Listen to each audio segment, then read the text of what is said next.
You are standing in a medieval city. The sun has set, and now a deep, inky blackness descends, swallowing the narrow streets and timbered houses. There is no electric light here, only the occasional flickering torch or a distant candle glow. The sounds of the day have died away, replaced by the rustle of rats, the creaking of old wood, and a pervasive silence that hums with hidden dangers. Fear often stalked these unlit lanes after dusk. But you are not alone. In the shadows, a figure moves, a sentinel against the night. You rarely hear them, seldom see them, yet they were the guardians who kept chaos at bay. These were the forgotten night watchers, the unsung heroes of medieval darkness. Join us as we step back into the long-lost night. You find yourself immersed in that long-lost night, standing on uneven cobblestones that disappear into the profound gloom. The last sliver of twilight has faded, not gradually as it often does today, but with a swift, almost aggressive descent into absolute darkness. Imagine the sensory shift. The vibrant, bustling energy of the market square, the shouts of vendors, the clatter of artisans, the distant ringing of hammers, all now silenced. A thick blanket of quiet falls over the city, punctuated only by the mournful hoot of an owl from a nearby roof or the distant baying of a dog. You stretch out your hand, and it vanishes before your eyes, swallowed by the void. This is not the familiar dimness of a modern suburban street at night.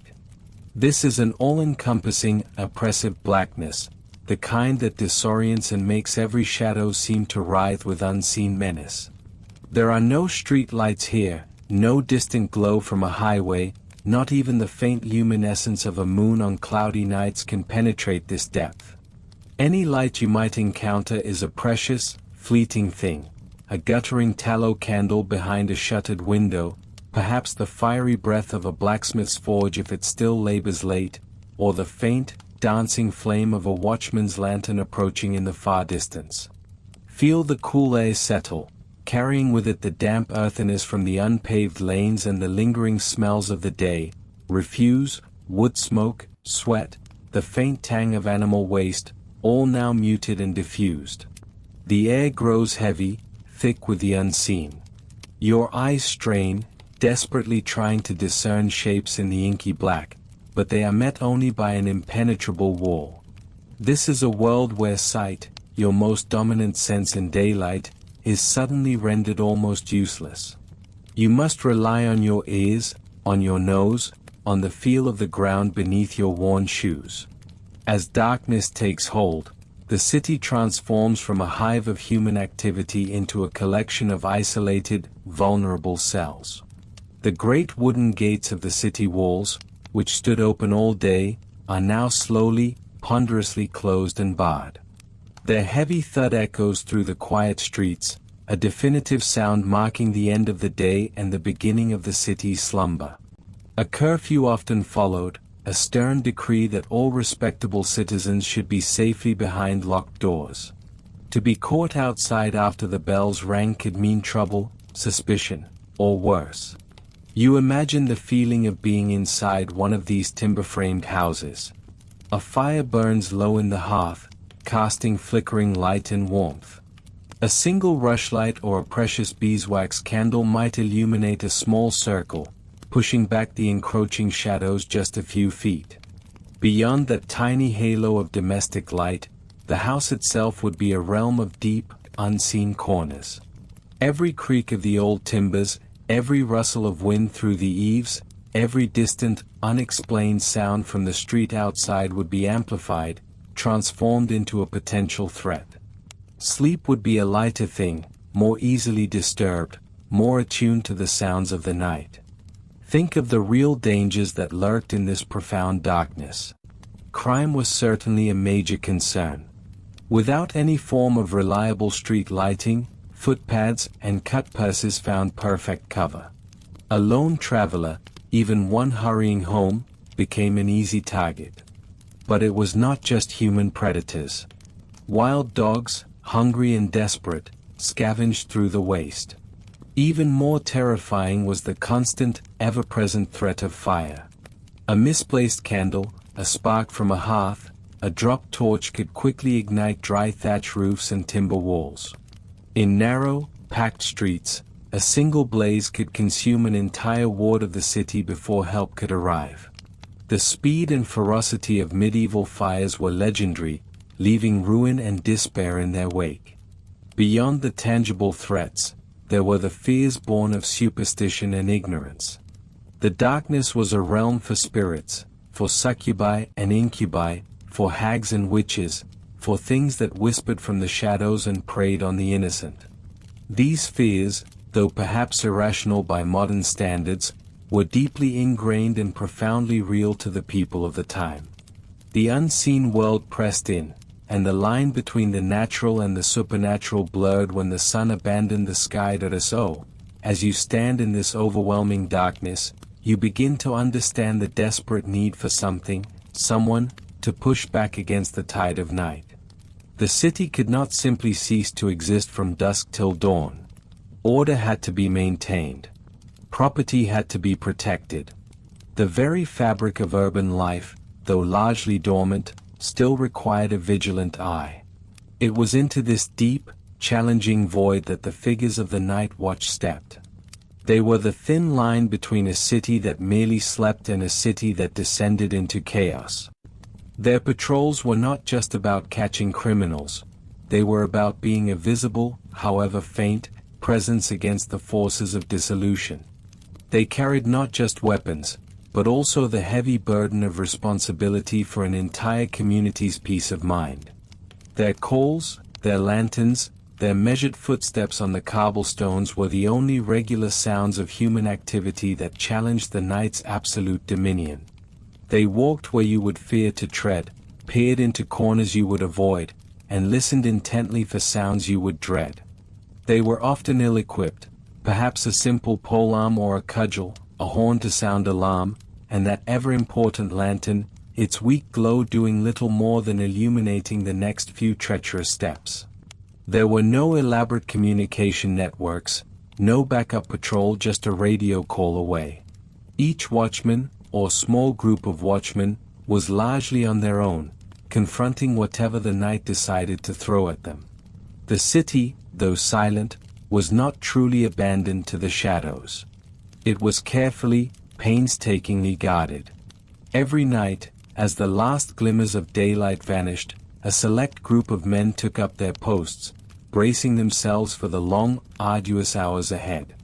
Their duties were varied, their tools simple, but their purpose was singular: to ensure that when the sun finally rose again, the city would awaken largely undisturbed, ready to resume its daily rhythm. They were the silent sentinels, the protectors of the sleeping, and their vigilance was the unseen foundation upon which medieval urban life rested. Without them, the city would have been a different place entirely once night fell. Commerce would have been utterly impossible. Public safety non-existent. The collective slumber of thousands rested on the tired shoulders of a few dozen. Imagine the immense trust placed in these individuals, often drawn from the very community they protected, enduring the cold, the isolation, and the ever-present danger for little reward beyond a meager wage and the unspoken gratitude of a sleeping populace. Their task was monotonous yet critical, lonely yet vital. They battled not just the occasional thief or rowdy drunkard, but the pervasive anxiety that the night itself embodied. They were the human answer to the overwhelming threat of medieval night, a conscious, organized effort to bring a sliver of order and security to the deepest hours of darkness. You realize that the peace you might feel in your own bed at night, even in the absence of obvious threats, is a modern luxury built upon centuries of such vigilant protection. The medieval citizen had no such comfort without these men. They were the bulwark, the first line of defense, the unseen eyes and ears that allowed the rest of the city to truly sleep. Their existence highlights a profound difference between our world and theirs. The night itself was an active antagonist, a force to be resisted and overcome, not merely a period of rest. It was a time when the very structure of society, so robust in daylight, became fragile and susceptible, requiring dedicated, brave souls to mend its seams until dawn. So, who were these figures, these unsung protectors who stood between the slumbering city and the terrors of the medieval night? They were not the romanticized knights of legend, nor the cloaked assassins of dark tales. No, the night watchers were, for the most part, ordinary men, yet burdened with an extraordinary task. Imagine yourself stepping back into their world, into their heavy boots. You might first notice their sheer ordinariness, their faces etched with the fatigue of a life lived by the moon and stars. They were often men drawn from the lower echelons of society, laborers, artisans, or tradesmen, men for whom the meager pay and civic duty were intertwined. Yet, to categorize them simply as lower class would be to miss the complex tapestry of medieval society. In some cities, particularly in their nascent stages, the watch was a communal responsibility, a form of conscription where every able-bodied male citizen was expected to take his turn. Picture yourself, perhaps a baker or a weaver, putting aside your tools for a week or a month, trading your apron for a lantern and a staff, and becoming a temporary guardian of the peace. It was a civic obligation, a tax of time and courage paid to the community. As cities grew, as wealth accumulated, and as the dangers of the night became more sophisticated, the watch evolved. Gradually, these roles became more formalized, less about communal obligation and more about professional necessity. You would begin to see paid positions emerge, men hired specifically for their strength, their reliability, or perhaps even their fearsome reputation. These were often seasoned veterans, men who had seen their share of street brawls and desperate characters. Their experience was invaluable, their knowledge of the city's hidden alleys and darkened corners encyclopedic. What did they look like? Forget elaborate uniforms. Their attire would be practical, durable, and warm, built for long hours exposed to the elements. Thick woolens, sturdy leather, perhaps a simple cloak to ward off the biting wind. A distinguishing mark might be a simple armband or a badge, identifying them as members of the watch, granting them a sliver of authority in the dark. But their most recognizable attributes were not what they wore, but what they carried. In your mind's eye, see the glint of metal and the warm glow of a lamp. Each watchman, or more often, a pair of watchmen, would carry a lantern. Not the brilliant electric lights we know today, but an oil lantern, its flame flickering behind horn or thin glass, casting dancing shadows that stretched and shrank with every step. This wasn't just illumination, it was a beacon, a symbol of their presence, cutting through the oppressive gloom. Alongside the lantern, a sturdy wooden staff was an indispensable tool. It was a walking stick, a means of probing dark corners, and, when necessary, a formidable defensive or offensive weapon. Some might also carry a dagger or a short sword, particularly in larger, more dangerous urban centers where true brigands posed a genuine threat. But perhaps the most defining sounds of the night watch, beyond their heavy footsteps on the cobblestones, were their vocalizations.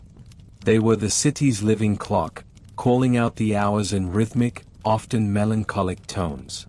All's well, and the hour is 9, or midnight, and a clear sky. These cries served multiple purposes. They reassured the sleeping citizens that the watch was active and vigilant. They marked the passage of time. And crucially, they were a means of communication between different watchmen, letting their comrades know where they were and that they were safe. Imagine yourself trying to sleep, these distant, echoing calls a lullaby against the vast silence of the night, a subtle reminder that order still held sway. Their duties extended far beyond merely walking the streets. These guardians of the gloom were multitaskers, protectors on many fronts. Their primary directive was, of course, to keep the peace. This meant apprehending thieves, breaking up late-night brawls, and ensuring that no one was out on the streets after curfew without a legitimate reason. Curfew, a word derived from the Old French couvre-feu meaning cover fire, was not just about limiting movement, it was a vital measure against the ever-present danger of fire. And fire was perhaps the greatest terror of the medieval city. Packed tightly with wooden buildings, thatched roofs, and open flames from hearths and workshops, a single spark could rapidly engulf an entire neighborhood, if not the whole city. So, one of the watch's most critical duties was fire prevention.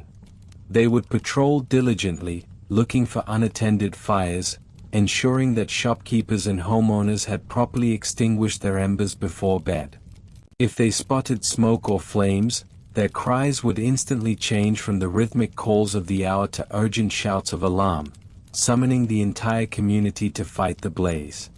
They were the first responders, the fire brigade rolled into one. You would see them checking the city gates, ensuring they were properly barred and secured against external threats.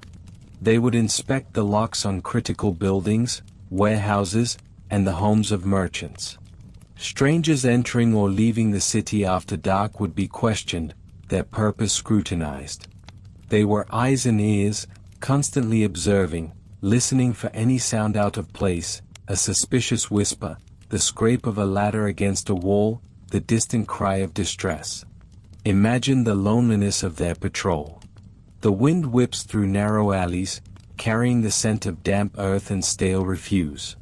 Every shadow seems to hold a potential threat. The silence can be profound, broken only by your own footsteps, the rustle of a rat, or the distant howl of a dog. This was a job that required not just physical courage, but immense mental fortitude. The hours were long, the work often thankless, and the pay, if they were paid at all, was rarely generous. Public perception could be mixed.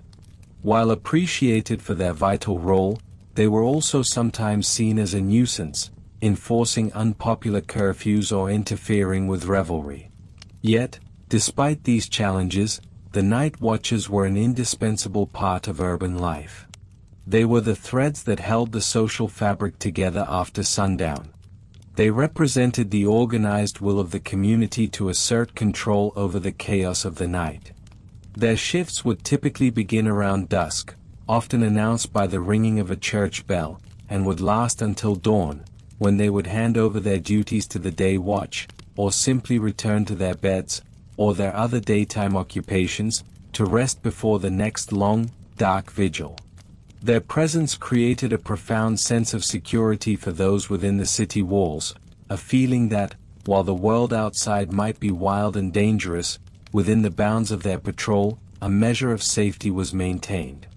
They were not an omnipotent force, capable of preventing every crime or extinguishing every fire, but they were a constant, visible reminder that someone was watching, someone was protecting. They were the guardians of the gloom, living out a forgotten history, one solitary step at a time, protecting the fragile sleep of a medieval city.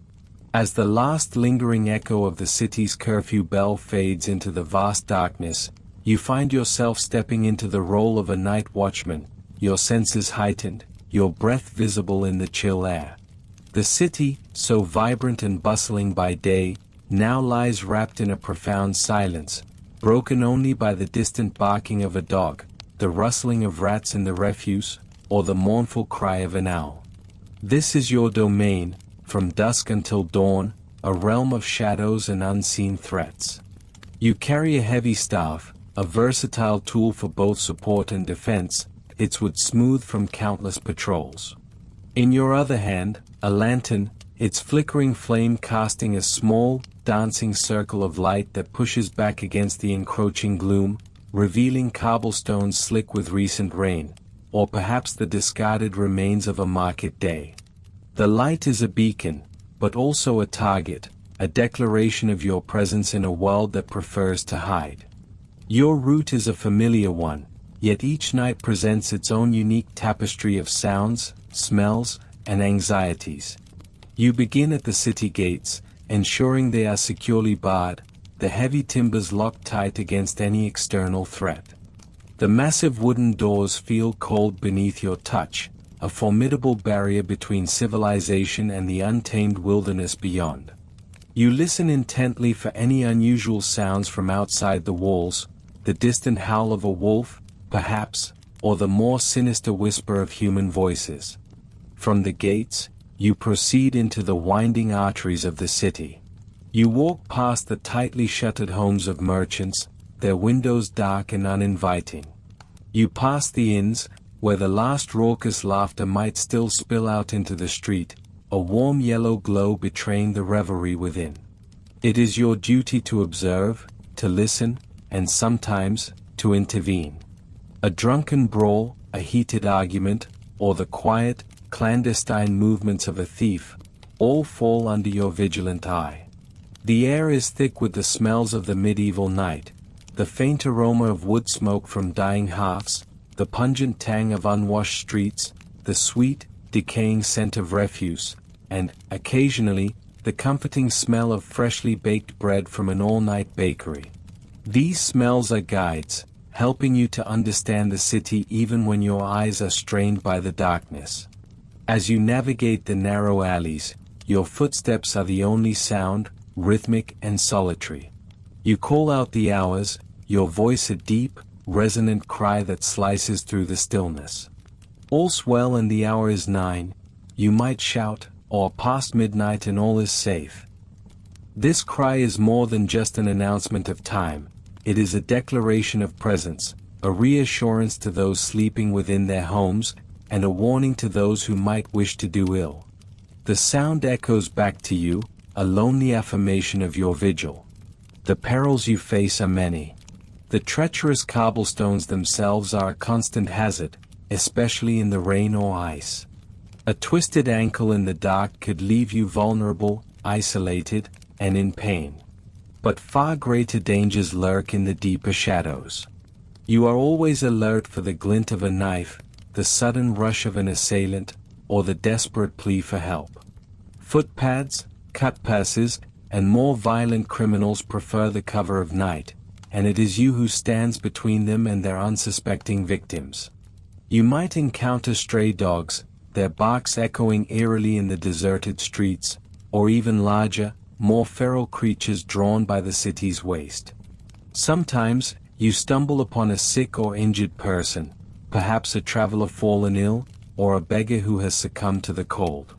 Your duty then extends to providing what aid you can, or summoning others if the situation demands it.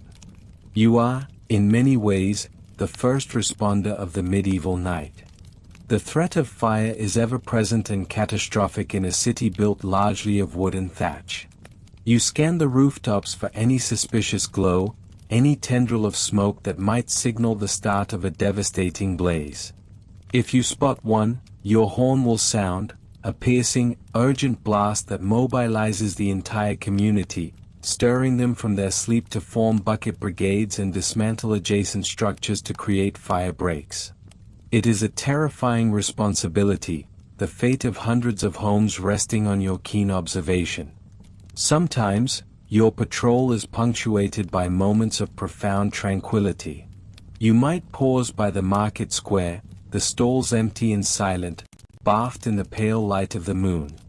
The familiar chaos of the day has receded, leaving behind a stark beauty, a quiet dignity. You gaze up at the stars, countless and brilliant in the unpolluted night sky, a vast canvas stretching endlessly above the sleeping city. In these moments, the weight of your responsibility feels both immense and deeply fulfilling. You may cross paths with other watchmen, a brief exchange of nods and a few hushed words, a shared understanding of the silent burden you both carry. There is a camaraderie in this solitude, a bond forged in the shared experience of vigilance. You are not alone in the night, even if you feel it.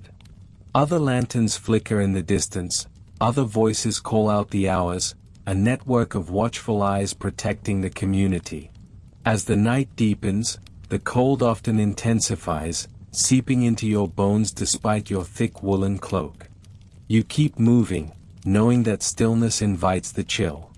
The hours crawl by, each one a testament to your endurance and dedication. You learn to read the subtle signs of the city, the shifting shadows, the distant creak of a closing door, the rhythmic breathing of a nearby stable full of horses. Every detail is a potential clue, every sound a possible alert. You peer down deserted side streets, your lantern light cutting through the absolute darkness, revealing nothing but silent walls and the occasional stack of firewood. It is in these hidden corners that illicit activities are most likely to take place, away from the main thoroughfares. You are trained to spot the unusual, the misplaced, the out-of-place item or shadow that suggests human mischief. The challenges are not just physical. The mental strain of constant alertness, of knowing that danger could emerge from any shadow, is significant. You fight against the urge to succumb to weariness, against the mind playing tricks in the dark, imagining shapes and sounds where there are none. You must remain clear-headed, sharp, and ready to act at a moment's notice.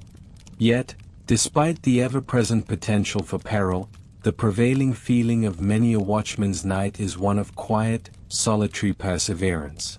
Most nights are uneventful, a series of repetitive rounds, the only drama being the passing of the hours and the slow creep towards dawn. This monotony is, in its own way, a success. It means the peace you strive to maintain has held. You continue your circuit, checking the security of shops, pushing on doors, ensuring no window has been tampered with. The scent of rain might be carried on the wind, promising a damp and miserable end to your shift. Or perhaps a clear sky, revealing the first faint blush of pre-dawn light on the eastern horizon. Your ears pick up the distinct sound of someone moving stealthily down a lane. Your hand instinctively tightens on your staff. You challenge the figure, your voice firm, demanding their identity and purpose. A nervous merchant, perhaps, heading out early for market, or a young couple meeting in secret. Or, occasionally, someone with ill intent, who quickly melts back into the shadows rather than face your scrutiny. You learn to distinguish between the truly dangerous and the merely mischievous or desperate. The city breathes around you, a giant organism in slumber. You are its sentry, its breathing, walking consciousness during its most vulnerable hours. Your presence reassures not only the sleeping citizens but also the very structure of the city itself. You are upholding the order, reinforcing the boundaries, and maintaining the social contract that allows people to live in relative safety. Finally, after what feels like an eternity, but is in fact only a handful of hours, a subtle change occurs in the quality of the light. The stars begin to fade, the deepest indigo of the sky softens to a lighter shade, and a faint, ethereal glow appears on the horizon. The first birds begin to chirp, tentative at first, then growing bolder. The city begins its slow, gradual awakening. You have made your final rounds, the cold air now feeling crisp rather than chilling. The first hint of dawn washes over the rooftops, painting them in muted grays and purples. You might see a solitary baker stoking his oven, or a farmer arriving at the city gates with his produce. The day watchman, or the general populace, will soon take over, and your vigil will be complete. The transition from night to day is a quiet, profound moment for you. You have stood guard while the world slept, facing its hidden dangers, and now you deliver it back, largely unscathed, into the light. The sense of responsibility slowly lifts, replaced by a quiet satisfaction. Your shift is ending, but the cycle will begin anew when darkness falls once more. You have ensured another night of relative peace for the medieval city, a silent, unseen hero walking the forgotten paths of history. As you fade from the street, disappearing into your temporary rest, leaving the city to the nascent day, it is worth reflecting on the physical extensions of your will, the humble implements that allowed you to master the darkness. These were not just objects, they were your eyes, your voice, and your protector in a world defined by shadows. Without them, your patrol would be a blind stumble, a silent prayer for safety rather than an active vigil. Consider first the lantern, your most constant companion, a small beacon against the overwhelming blackness. Imagine its weight in your hand, the faint warmth radiating from its metal frame, the subtle scent of oil or tallow that clung to your clothing. This was not a powerful searchlight. Medieval illumination was a precious, fragile thing. Your lantern would have held a beeswax candle, perhaps an oil lamp with a wick, enclosed in horn panes or thin sheets of oiled parchment to protect the flame from the wind. Glass was too expensive, too easily shattered for the rough streets you patrolled. The light it cast was modest, a flickering halo that extended only a few paces ahead. It transformed the familiar world into a landscape of dancing shadows and exaggerated forms. Every barrel became a potential hiding place, every alley entrance a cavern of the unknown. The lantern forced you to move slowly, to scrutinize each pool of darkness, to listen more intently to the sounds just beyond its reach. It was enough to illuminate the cobbles at your feet, to reveal a discarded bucket or a sleeping dog, but it left much to the imagination, much to your sharpened senses. This feeble light was also a sign, a moving star in the otherwise unlit city. It announced your presence, both to those who sought your protection and to those who wished to evade you. A common thief might see it and melt away, choosing an easier target. A lost traveler might spot it and feel a surge of relief. It was a visual marker of order, a tiny island of human vigilance in an ocean of darkness. You relied on it not just to see, but to signify. It was a silent promise that someone was watching, that the city was not entirely abandoned to the night. Then there was your staff, a stout length of seasoned wood, taller than yourself, perhaps 6 or 7 feet long.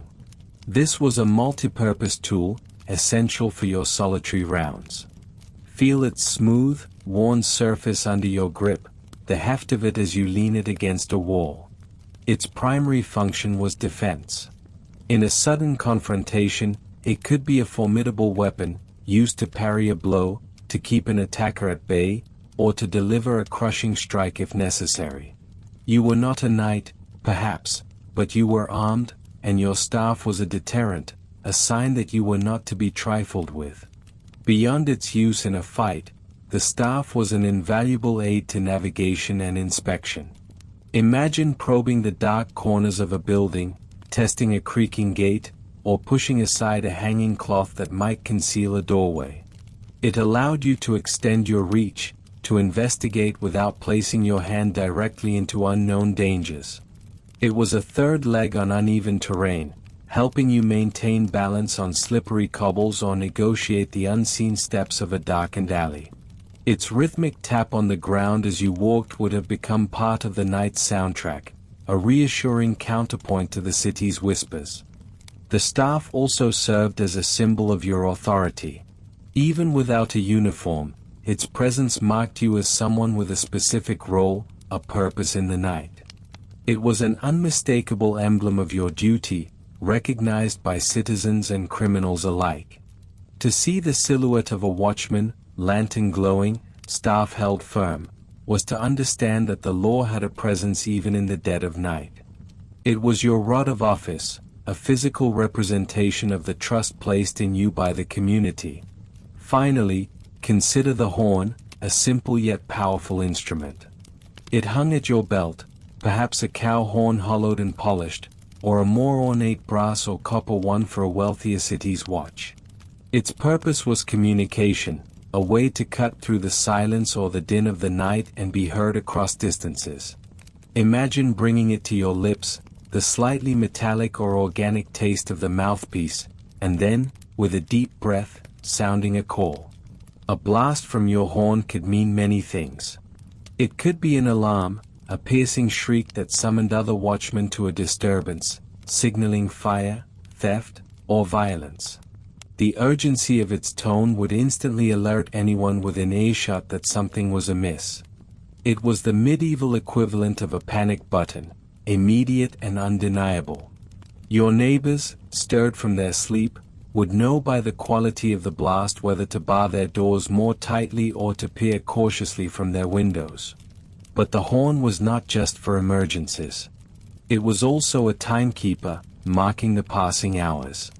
In many cities, watchmen would sound their horns at regular intervals throughout the night, often every hour or every half hour. This served several functions. It assured the sleeping populace that the watch was vigilant and active. It helped to maintain a schedule for your fellow watchmen, ensuring that patrols were coordinated and that no one fell asleep on duty. And it also, in a pre-clock era, provided the citizens with a sonic measure of the night, letting them know how long until dawn, how much more time they had to sleep. Picture yourself, pausing at a crossroads, lifting the horn to your mouth. The sound you emit, a long, clear note, echoes between the timbered houses, bounces off the stone walls of the cathedral, and dissipates into the vast, open sky above. It is a lonely sound, but also a comforting one for those inside their homes. It is a declaration, all is well, and I am here. Or, conversely, it is a rallying cry, danger is near, awaken and be warned. These three tools, the lantern, the staff, and the horn, were more than just equipment. They were extensions of your very being during your nightly duties. They shaped your movements, directed your gaze, amplified your voice, and protected your person. They connected you to the city, making you both a part of its silent rhythm and its vigilant guardian. Each scratch on the staff, each drip of oil from the lantern, each resonant note from the horn carried the weight of countless nights, countless footsteps, countless moments of quiet observation and sudden action. They represented the human effort to bring order to chaos, to push back against the primal fear of the dark. You did not just carry these items, you embodied their purpose. The faint light of the lantern guided you. The solid wood of the staff supported and defended you. The clear note of the horn announced your presence and purpose. These were the simple, yet profound, instruments of your twilight trade, the forgotten tools that helped secure the medieval night, one watchful step, one dim glow, one resounding call at a time. And as you put them down, as your shift ends and the sun rises, you feel the familiar fatigue, but also the quiet pride of a task well done, secured by these humble, indispensable companions. You have relied on them, and they have served you well. Yet, as the last echoes of your horn fade, and the worn staff rests against the stone, a different kind of vigilance begins to prickle at your senses. The quiet hum of the sleeping city, so recently a comfort, now holds a latent tension. You know that beyond the lurking shadows of thieves and the whispered secrets of the night, a far more primal enemy stirs, one that can consume a city faster than any army and leave only ash in its wake: fire. This is not a threat that waits for an ambush in an alley. It is a slow, insidious creep, or a sudden, explosive burst. You breathe in the night air, not just for its coolness, but for any hint of smoke, any unusual acridity that might cling to the wind. You scan the rooftops, not just for movement, but for a telltale shimmer against the velvet blackness, a glow that does not belong to the moon or the distant stars. Medieval cities are tinderboxes. Imagine yourself standing on a street, narrow and winding, lined with buildings crafted almost entirely from wood. Timber frames rise 3, 4, even 5 stories high, each floor overhanging the one below, creating a shadowy canopy. Roofs are often thatched with straw, dry as kindling, or covered in wooden shingles baked brittle by the sun. Homes are packed cheek by jowl, separated by mere feet, sometimes even touching. Below, in the ground floors, workshops hum with dangerous energy. Blacksmiths forge metal with roaring fires. Bakers stoke their ovens for the morning's bread. Candle makers melt wax over open flames. Even in homes, the hearth is the heart of existence, a controlled fire that can, with a single errant spark, become a destroyer. You understand this inherent fragility. Every step you take on your rounds is a patrol against this invisible beast. You linger a little longer near the baker's shop, noting the faint smell of residual heat, listening for any suspicious crackle. You cast your lantern's beam over the smithy's chimney, searching for an unusual plume of smoke, a rogue ember caught in the night air. The constant, gnawing fear of fire is a heavy companion on your watch, a weight you carry alongside your lantern and staff. One night, it might be different. The air shifts. You might catch a scent, subtle at first, not the comforting aroma of wood smoke from a well-tended hearth, but something sharper, more acrid, a burning that is out of place. Your senses sharpen, your heart begins to quicken its rhythm. You turn your head, scanning the familiar skyline, looking for the source. Perhaps it begins as a faint orange flicker, a tiny point of light dancing where no light should be, high on a rooftop, or peeking from a narrow window in a distant quarter. Or perhaps it is a thicker plume of smoke, not drifting lazily upwards, but boiling into the night sky, dark against the lighter clouds, or illuminated ominously from beneath. The moment of discovery is a jolt, a sudden transition from watchful calm to urgent action. There is no time for hesitation. You raise your horn to your lips, not for a routine call, but for the piercing, insistent blast that screams alarm. One long, sustained note, then another, cutting through the silence of the night, designed to rouse the sleeping city from its slumber. This is the sound of immediate danger, a cry that every citizen, from the Lord Mayor to the lowliest beggar, instantly understands. As your horn echoes through the winding streets, you begin to run, your heavy boots pounding the cobblestones. You direct your lantern's beam towards the rising smoke, the burgeoning glow. You shout, your voice hoarse, "Fire! Fire in the high street! Fire, or flames in the tanner's row!" You must be precise, guiding the waking populace, even as you race towards the blaze yourself. Others begin to stir. Windows bang open. Distant shouts answer yours. Soon, the church bells begin to toll, not with their usual steady rhythm, but in a rapid, frantic peal, a relentless clang-clang-clang, joining the cacophony of your horn and your shouts. This is the city's ultimate distress signal, heard for miles around, pulling every able-bodied person from their beds. You reach the scene. The fire, which moments ago was a distant flicker, now roars, a living, hungry entity. Flames lick at dry timbers, greedily consuming thatch, sending showers of sparks high into the night. The heat hits you like a physical blow, an inferno radiating outwards.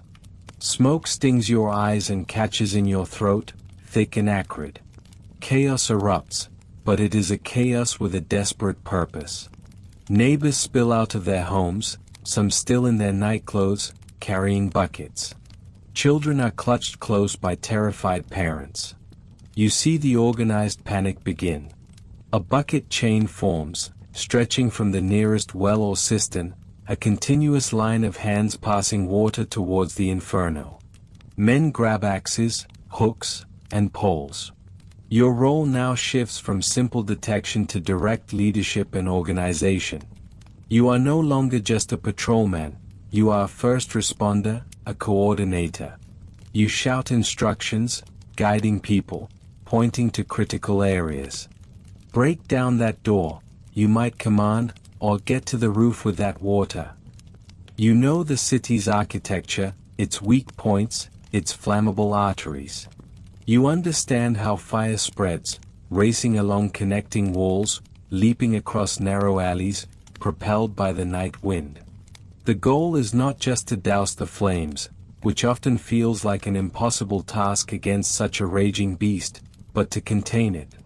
This means making brutal decisions. Tear it down, you might hear or even shout yourself, pointing to a neighboring house, its timbers still untouched, but directly in the fire's path. Sometimes, houses must be deliberately pulled down, creating a gap, a fire break, sacrificing one structure to save many more. The sounds of breaking wood, splintering beams, and falling masonry add to the terrible chorus of the fire. Amidst the roaring inferno and the frantic efforts, you are also watching for other dangers. Looters, ever opportunistic, might try to sneak into abandoned homes or even into the chaos of the burning buildings. You must keep an eye on the terrified crowds, preventing stampedes or accidental injuries. You might even join in the desperate efforts to rescue people trapped within the burning structures, your sturdy staff used to bash open a jammed door or prop up a collapsing beam. The battle against the fire can last for hours, through the darkest part of the night and into the first gray light of dawn. Your muscles ache, your lungs burn, your face is streaked with soot and sweat. The heat is relentless, the noise deafening, a sensory overload that pushes you to your limits. You push through the exhaustion, driven by the knowledge that every moment, every bucket of water, every broken wall, makes a difference. Slowly, agonizingly, the inferno might begin to recede. The towering flames shrink to glowing embers, the roar diminishes to a hiss and crackle. The sky, once lit by the furious orange glow, gradually lightens with the promise of a new day. But the scene that emerges is one of utter devastation. Blackened husks of buildings stand starkly against the rising sun. The air is thick with the smell of char, wet ash, and smoke. Where homes once stood, now there is only rubble, smoldering ruins, and the lingering heat of destruction. You walk through the devastation, your face grim. The silence, after the hours of chaos, is almost more profound, punctuated only by the mournful drips of water and the creak of cooling timbers. You see the faces of the homeless, the ruined, those who have lost everything. There is a deep ache within you, a mixture of exhaustion and sorrow, but also, if the fire was contained, a quiet sense of accomplishment. You did your duty. You raised the alarm. You helped to fight. You limited the destruction. Even when the fire consumes an entire block, when it feels like a defeat, your presence and your actions were vital. Without you, without the early warning, the outcome could have been far worse, perhaps the loss of the entire city. Your vigilance, your timely alarm, your leadership in the face of panic, these are the unseen efforts that measure success, even in the shadow of widespread destruction. And as the city slowly begins the arduous task of sifting through the ashes, of rebuilding, you know that the threat remains. Every night, as you take up your lantern and staff once more, as you step out into the quiet, dark streets, the ghost of fire walks with you. It is a constant reminder of the fragile peace you guard, the ever-present danger that lurks in every flickering candle, every glowing hearth, every unattended spark. Your watch against the human threats is significant, but your vigil against the elemental fury of fire is perhaps the most critical duty of all. You are the city's first line of defense, its eyes and ears against the insatiable hunger of the flame, a forgotten hero of countless untold battles against the most destructive force known to the medieval world. Every breath you take, every shadow you pierce with your lantern, is a testament to this tireless, unending watch. The safety of the city rests upon your shoulders, a burden made heavier by the knowledge that fire is always waiting, always threatening to consume. You continue your rounds, knowing that with each step, you are pushing back against the encroaching devastation, hoping that tonight, the night will pass quietly, without the terrible clang of the alarm bells. You are the guardian against the flickering flames. The last flicker of internal fire is now secured, the immediate threat of widespread conflagration pushed back for another hour. Your boots, accustomed to the cobblestones of the crowded market, now find themselves on a different path, a path less traveled by the city's ordinary folk after dark. You turn your gaze from the clustered rooftops and their sleeping inhabitants, shifting your attention outward, toward the massive, silent presence of the city walls. They stand as a testament to human ingenuity and communal will, a barrier of stone and earth that defines the boundary between civilization and the wild, between the known and the often terrifying unknown. You ascend the winding steps to the ramparts, feeling the cold, smooth stone beneath your fingers, a stark contrast to the rough timber and plaster of the city's houses.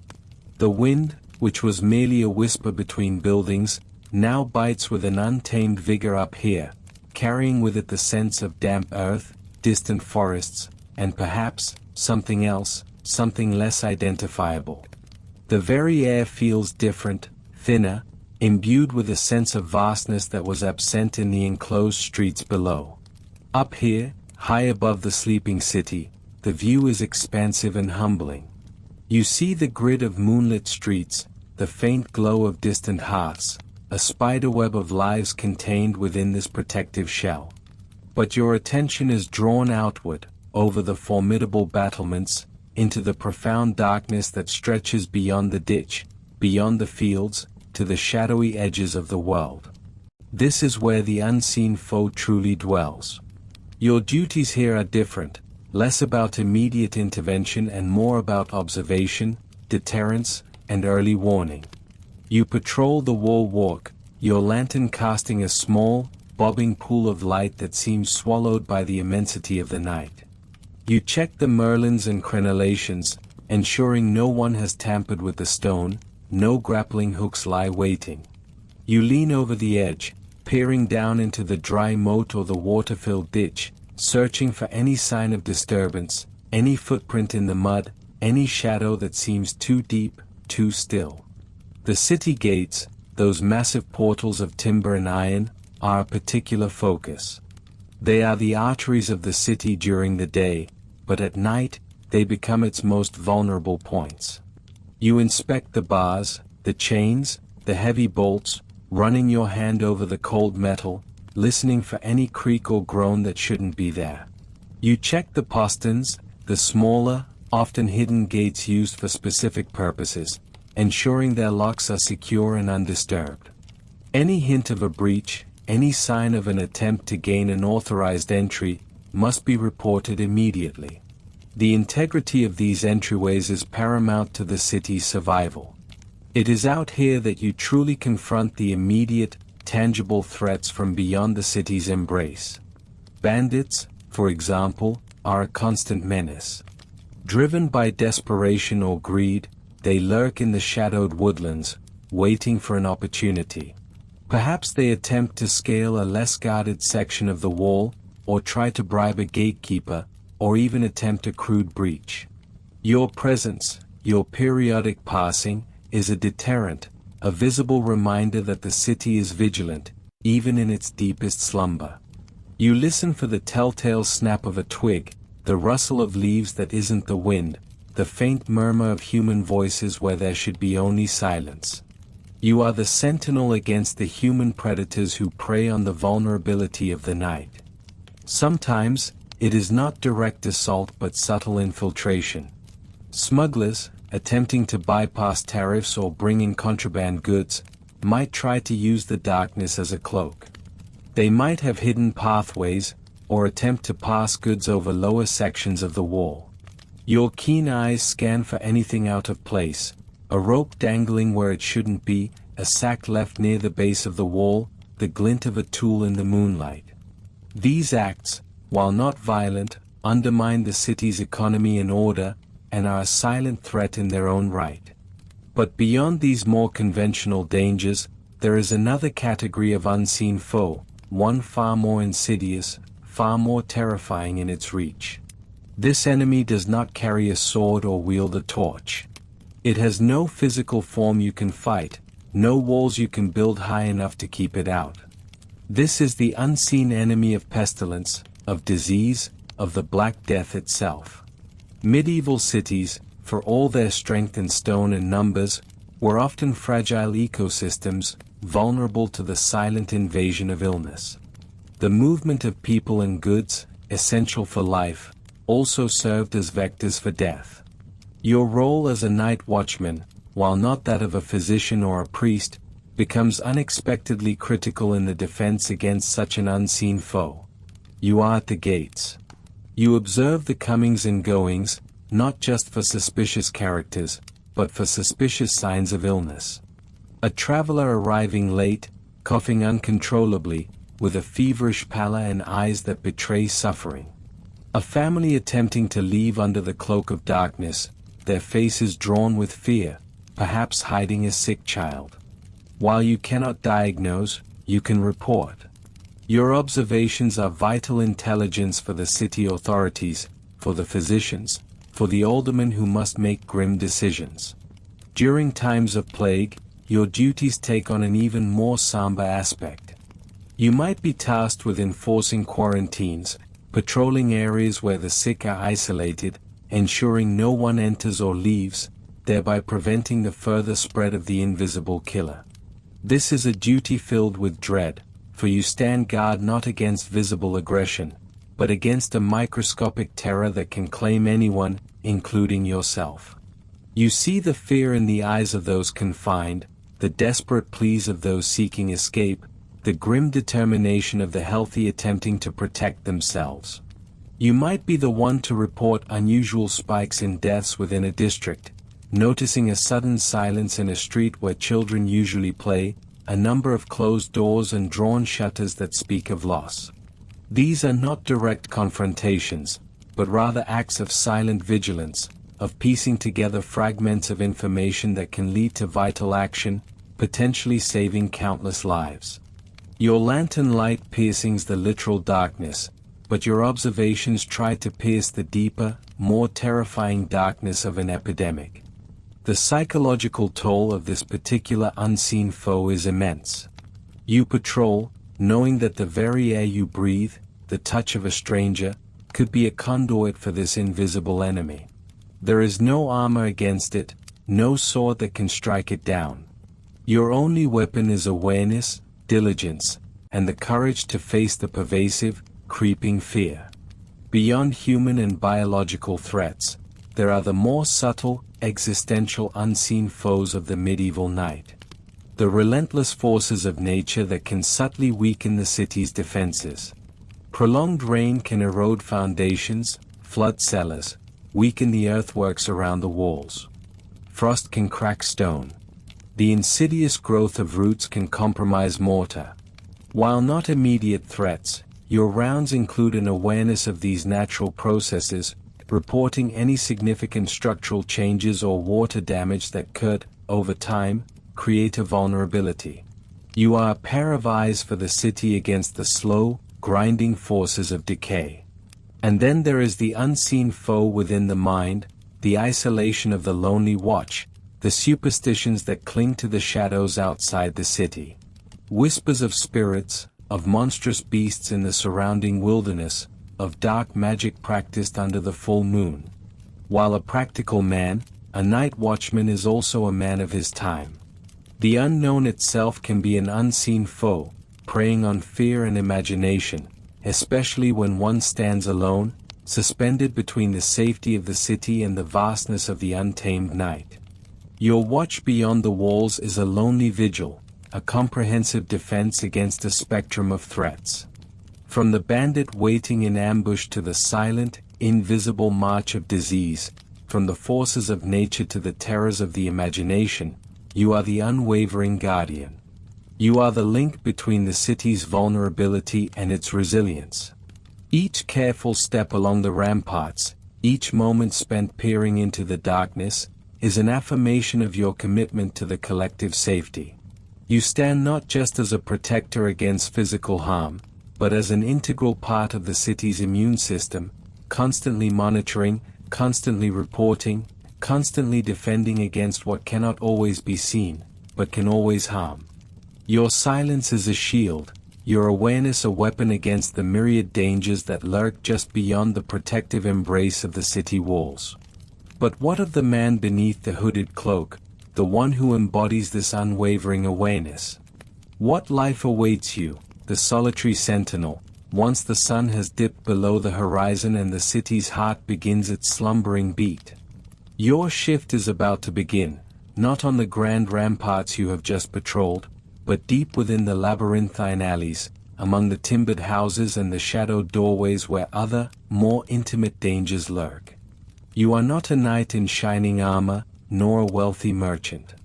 You are a man of the people, from the poorer quarters, perhaps a former soldier, a laborer whose aging body can no longer bear the heavy burdens of the day, or simply someone desperate enough to take on the night. Your pay is meager, a pittance for the peril you face. Imagine this, a single penny, perhaps two, for an entire night's work. A single copper coin, cold and worn, resting heavy in your calloused palm. What does that penny buy you in this medieval world? A loaf of coarse bread, perhaps a measure of watered-down ale. Enough to stave off the gnawing hunger for a few hours, but little else. It is a wage that barely keeps your own family from the brink of destitution, a constant reminder of your precarious existence. You take the coin not for comfort, but for survival, knowing the true cost of your service is far greater than its monetary value. As twilight deepens, you make your way to the watch house, or perhaps simply a designated corner near the market square, where a brief moment of camaraderie might be shared with a handful of other men before you disperse. The air grows colder, carrying the damp scent of refuse and hearth smoke, mixed with the faint sweetness of fermenting grains from a nearby brewery. Your uniform, if you even have one, is simple, practical, a sturdy woolen tunic, a heavy cloak to ward off the biting wind and hide your form in shadow, and a leather cap pulled low over your ears. No gleaming armor for you, just layers of cloth against the elements and the occasional blade. Your tools are basic, a heavy wooden staff, sometimes tipped with iron, both a support and a deterrent, a walking stick and a weapon. A lantern, its horn panes flickering with the uncertain glow of a tallow candle, casting dancing shadows ahead of you, revealing only slivers of the path. And perhaps a horn, a cow horn or a ram's horn, its reedy blast a shrill call to arms, a warning, or simply a signal to your fellow watchers scattered across the city, their own solitary patrols mirroring yours. The weight of the night settles upon your shoulders. You have just spent your day in other labors, perhaps mending nets by the river, chopping wood for the Lord's manor, or hauling goods for a local merchant. Sleep, for you, is a luxury, something snatched in fragmented hours between shifts, rarely a deep, restorative plunge into oblivion. As others seek the warmth of their beds, the soft comfort of their mattresses, you are just beginning your long, arduous trek, your senses already strained from a day of toil. You step out into the deepening gloom. The streets, bustling with life by day, are now hushed, save for the skittering of unseen creatures, the distant barking of a dog, or the low murmur of wind through eaves. Every shadow holds a potential threat, every darkened doorway a possible ambush. You are walking a tightrope between the familiar and the utterly unknown. Your senses must be razor sharp. You listen for the telltale creak of a shutter that isn't quite closed, the muffled clang of metal that suggests a lock being tampered with, the hushed whisper that doesn't belong. Your eyes scan every doorway, every alleyway, every pile of refuse that could conceal a lurking figure, every open window that might offer a glimpse of illicit activity within. The dangers are manifold and relentless.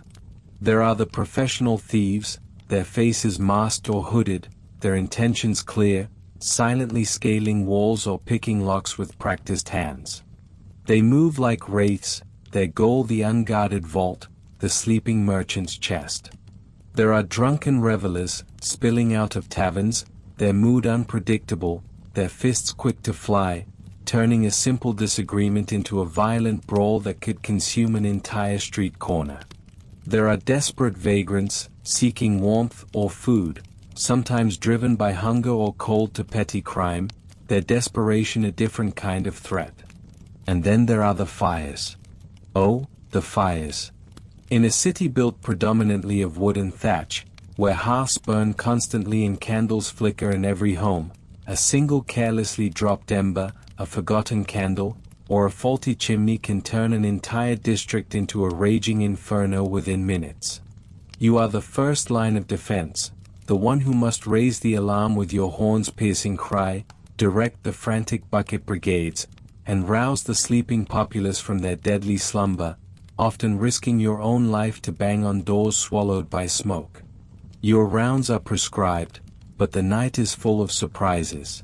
You might find a lost child, shivering and tearful, separated from their parents during the evening market. You might stumble upon a brawling couple, their domestic dispute spilling violently into the street, requiring you to mediate or separate them. You might encounter a group of rowdy apprentices, defying curfew, ready for mischief, their boisterous laughter echoing unnervingly in the quiet night. Each situation demands a different approach, a firm hand, a gentle word, a quick intervention, a sharp warning. You are part peacekeeper, part social worker, part fireman, part detective, all rolled into one weary, solitary figure. The physical toll is immense. Hours upon hours on your feet, trudging through mud, over uneven cobblestones, up and down narrow, winding lanes. Your legs ache, your back protests, but you cannot stop. The cold seeps into your bones, an insidious chill that no amount of woolen cloak seems to repel, the dampness chills you to the core. In winter, your breath freezes in the air, a visible cloud accompanying each weary sigh, your fingers grow numb around your staff, making it a clumsy extension of your arm. In summer, the heavy cloak becomes a burden, yet you dare not shed it, for it offers a modicum of protection against both the chill of the later hours and the potential dangers you face. Your body aches with a chronic exhaustion, your eyes burn with fatigue, but you cannot falter. A moment of inattention, a lapse in vigilance, a missed cry for help, could spell disaster for a household, a street, or even the entire city. And the loneliness.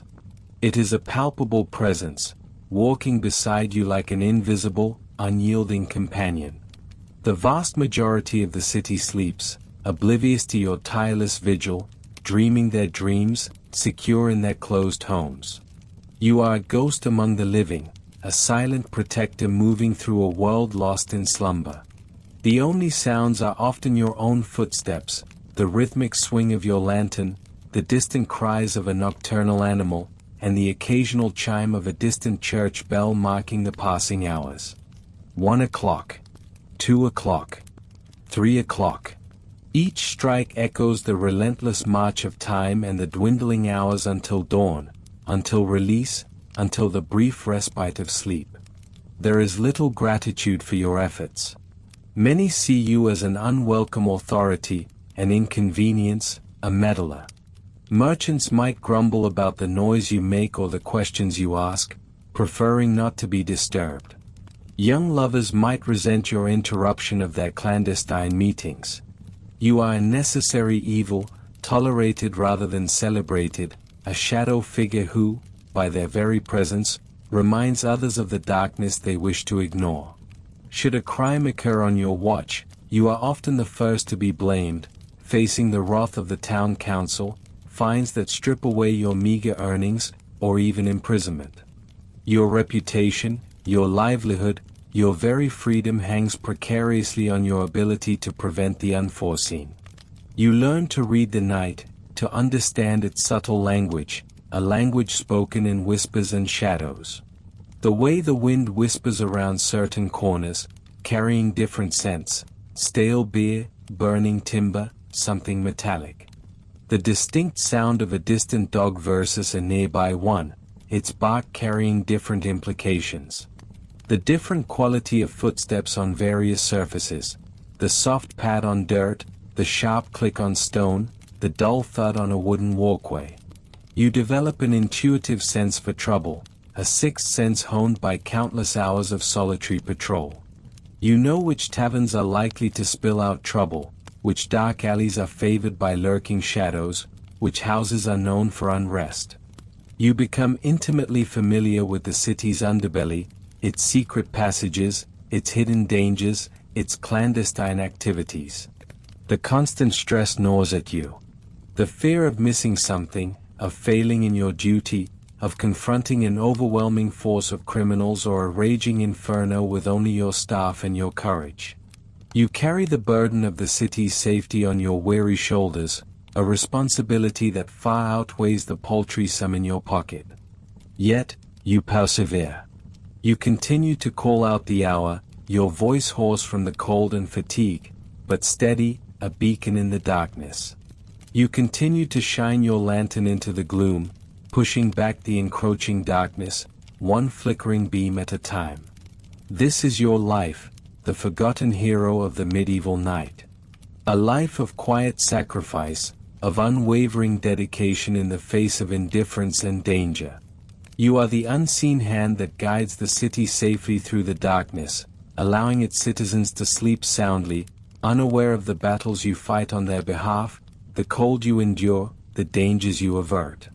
Your reward is not glory, but simply the unbroken silence of a peaceful dawn, the knowledge that another night has passed without catastrophe, and the hope of a few hours of sleep before the relentless cycle begins anew.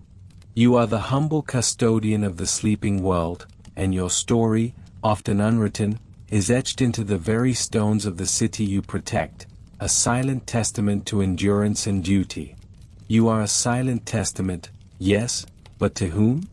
The city sleeps, its citizens secure within their timbered homes, their stone walls. For them, your endurance, your duty, remains largely unseen, largely unacknowledged. You walk a path that often plunges you into the very bottom rung of society's ladder. Your story, etched into the stones, is often overlooked by those who walk above ground in the light of day. Consider your status. Who are you, the night watchman, in the grand tapestry of the medieval town? You are not the respected merchant, the skilled artisan, nor the devout cleric. You are a figure often drawn from the margins. Perhaps you are an old soldier, past your prime, scarred by conflicts long concluded, seeking a meager wage to survive.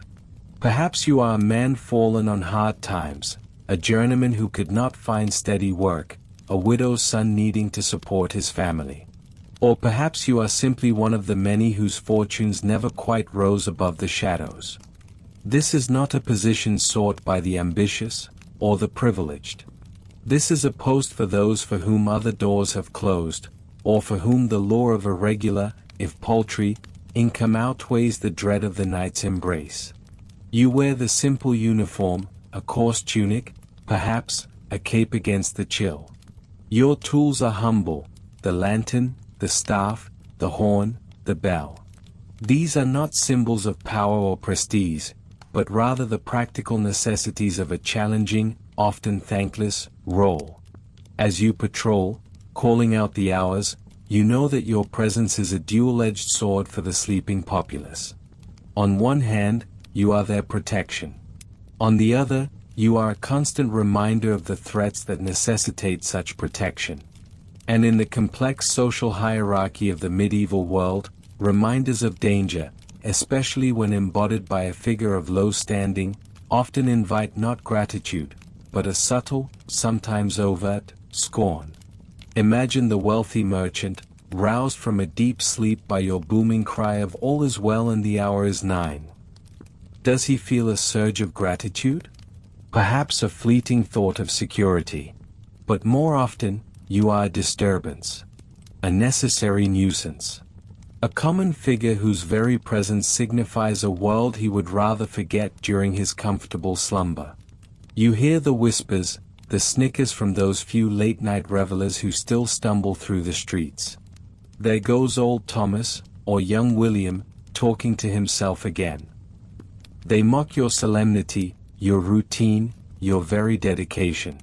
You are a figure of jest in the taverns, the butt of jokes about your sleepy eyes, your gruff voice, your imagined cowardice in the face of true danger. The children, too, when they see you by daylight, might point and giggle. You are the man of the night, the one who carries the strange lantern, who walks alone when everyone else is in their beds. You are an outsider, even in the heart of your own community. You are set apart by the nature of your calling. Even officialdom, the very authorities you serve, often hold you in a certain disdain. You are a tool, a functionary, easily replaced.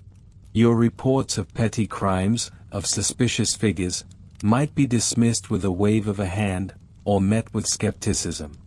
They expect you to deter crime, but also seem to doubt your ability to do so, or your honesty in reporting it.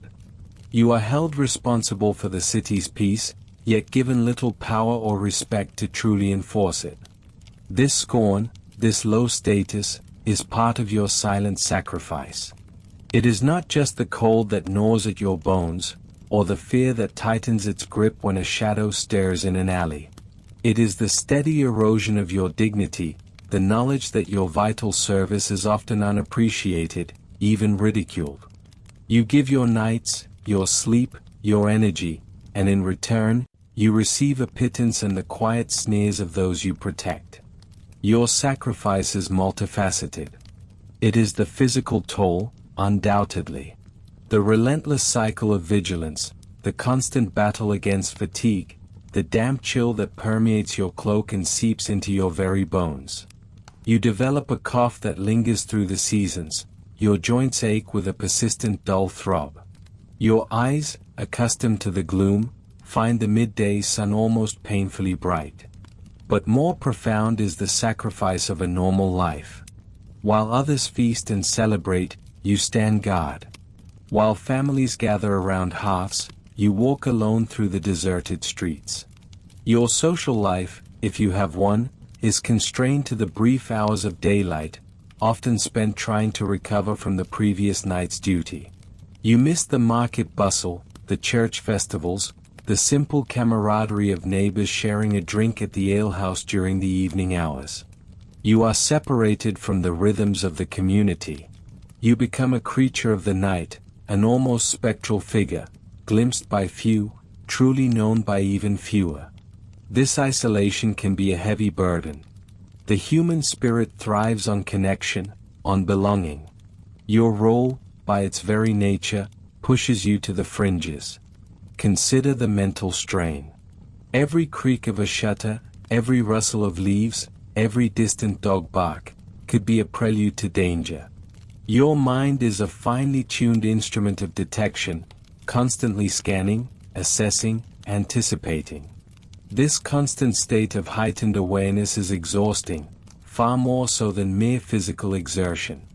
It saps your mental energy, leaving you weary even after you finally find your bed. The line between necessary vigilance and paranoia can blur in the deep hours of the night. And what of your family? If you have a wife, children, they too bear the weight of your calling. They see you depart each evening into the encroaching darkness, unsure of what the night will bring.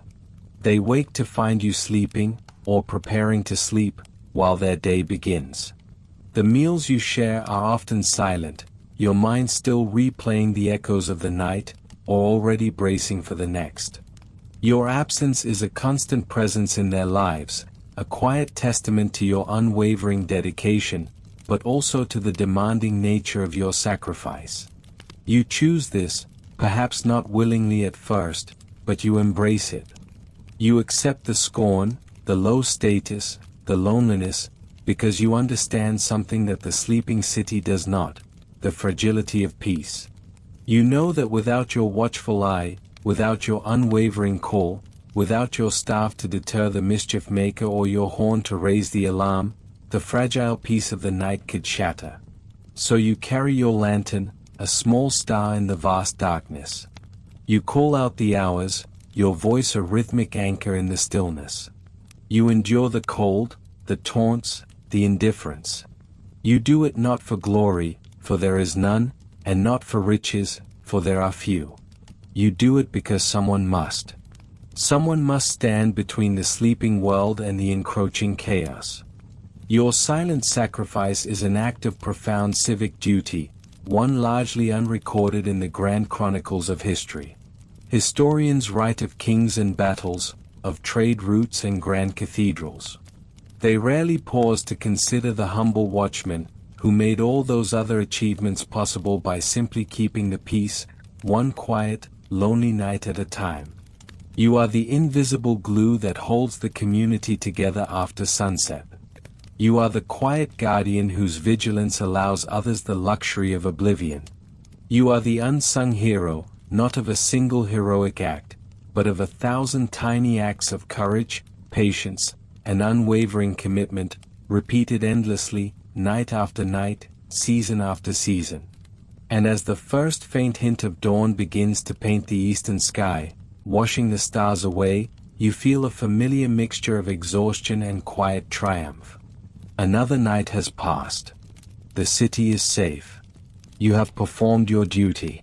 You prepare to return to your meager lodgings, to seek a few hours of uneasy sleep, knowing that as the sun rises, your work, your sacrifice, will once again recede into the shadows, waiting for the moon to call you forth anew. The heavy bell in the town tower, which marks your hours, also symbolizes your place. Below the bell, below the notice, yet essential, an unseen pivot around which the city's life silently turns. You are the steadfast keeper of the dark, the unacknowledged cornerstone of a peaceful night. The unseen pivot around which the city's life silently turns, the steadfast keeper of the dark, is not merely a guardian against tangible threats. Your role, though often unacknowledged, reaches deeper into the psychological fabric of the medieval night. For in those hours of profound darkness, when the city sleeps, the real and the imagined often blur, and the air itself seems to thicken with whispers of tales and superstitions. You walk your rounds, your lantern casting a small, dancing pool of light that pushes back the immediate gloom, but cannot dispel the pervasive sense of the unknown that clings to every shadow. You know the city intimately, every cobble, every timbered house, every narrow alleyway. But the city you patrol by day is a different beast entirely from the one that emerges after sunset. By day, it is a place of commerce, community, and human endeavor. By night, it transforms into a realm where ancient fears and vivid superstitions hold sway. Consider the ordinary folk you protect. Their lives are often hard, short, and filled with uncertainty. They live close to the land, their existence dictated by the seasons, the whims of nature, and the unpredictable turns of fate. In such a world, where disease can strike without warning and bad harvests can mean starvation, it is only natural for people to seek explanations, to attribute events to forces beyond their control. And what greater canvas for these forces than the night itself? As you pass by houses, you might hear the faint sounds of families stirring, or perhaps the muffled prayers of someone seeking protection from the night's unseen dangers. You know that behind those stout wooden doors, candles burn low, warding off not just the physical darkness but also the spiritual one. Tales of ghosts, witches, and malevolent spirits are not mere campfire stories for these people. They are very real possibilities, threats as tangible as a cut purse or a fire.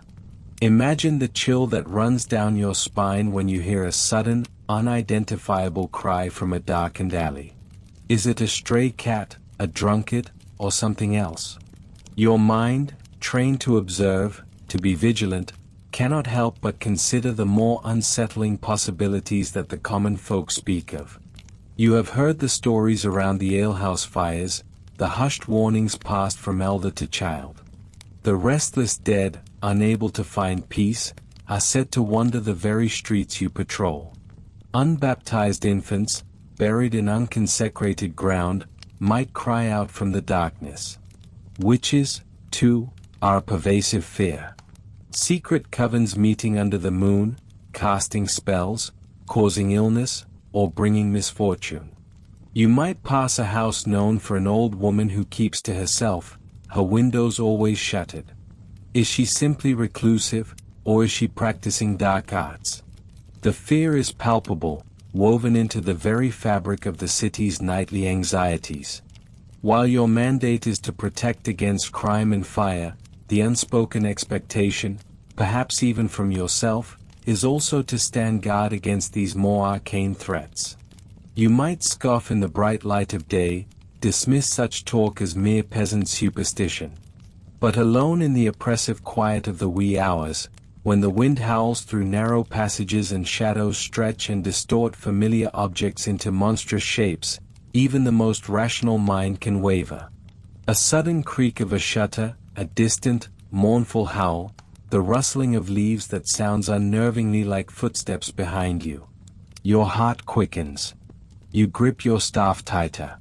Is it truly nothing, or is the night playing tricks on your solitary mind? The watchman, being a solitary figure who navigates the heart of the night, often becomes a repository of these tales. You are the one who sees what others do not.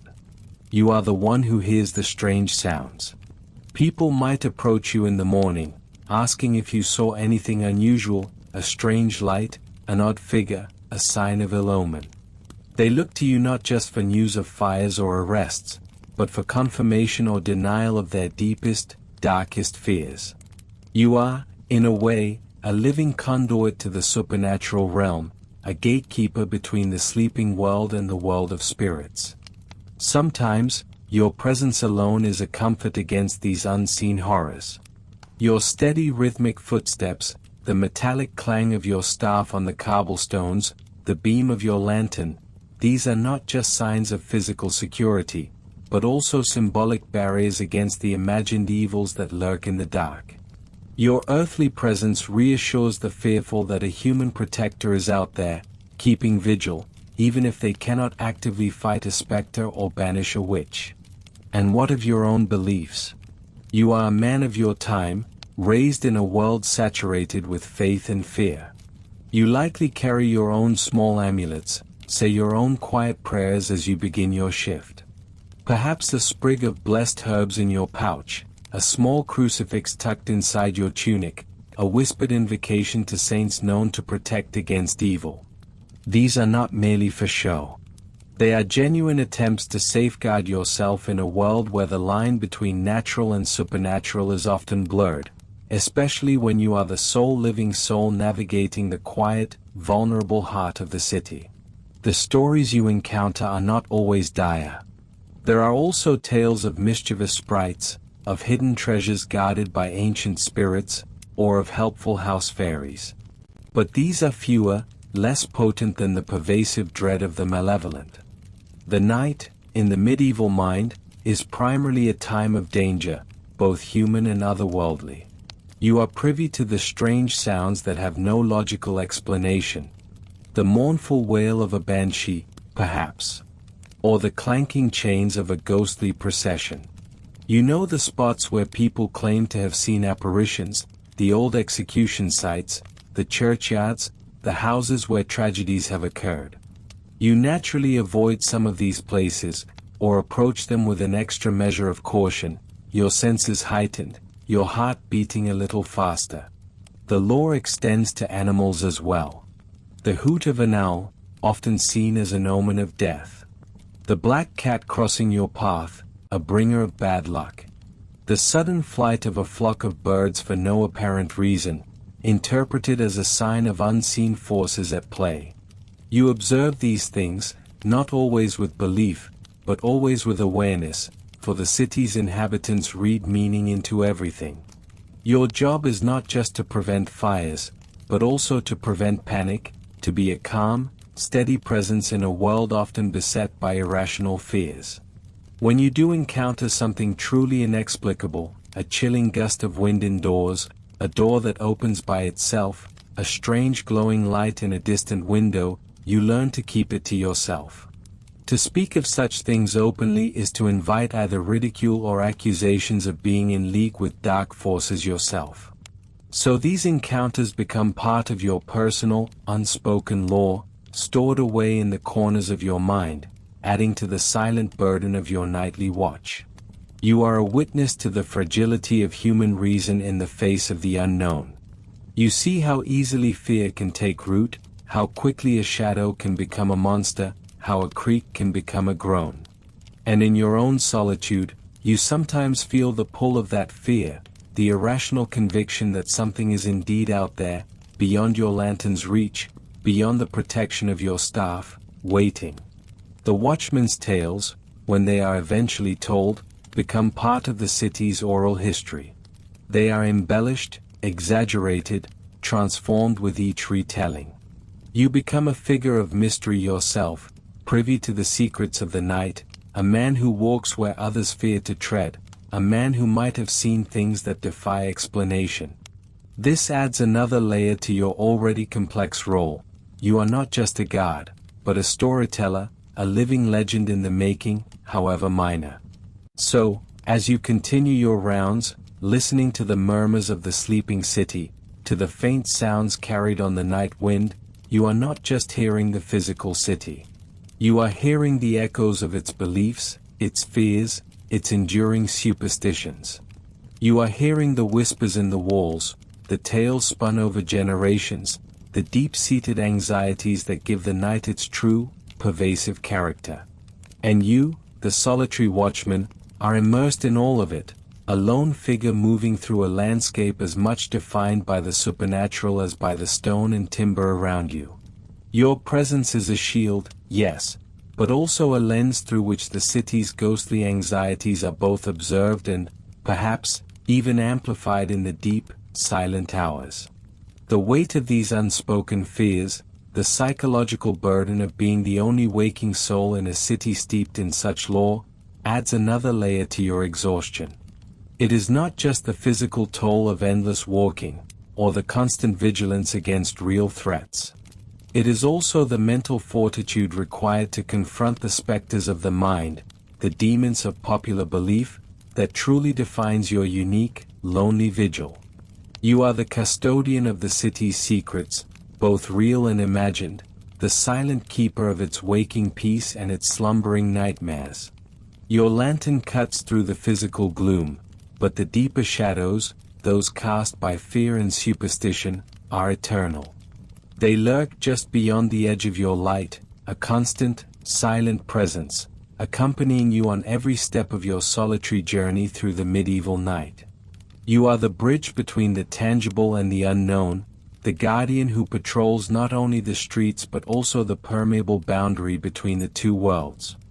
You patrol your familiar streets, the rhythm of your steps a comfort against the pervasive silence.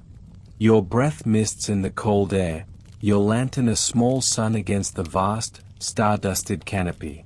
You are the guardian of this particular city, at this particular moment in time.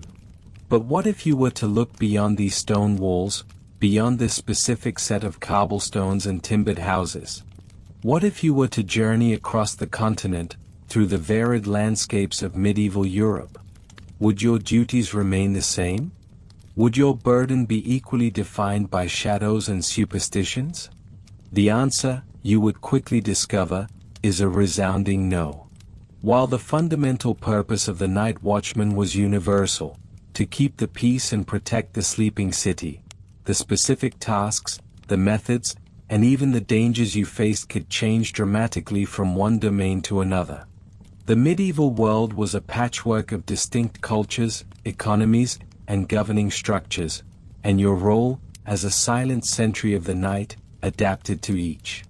Imagine yourself now in the bustling Hanseatic League cities of Northern Europe, like Lübeck or Hamburg.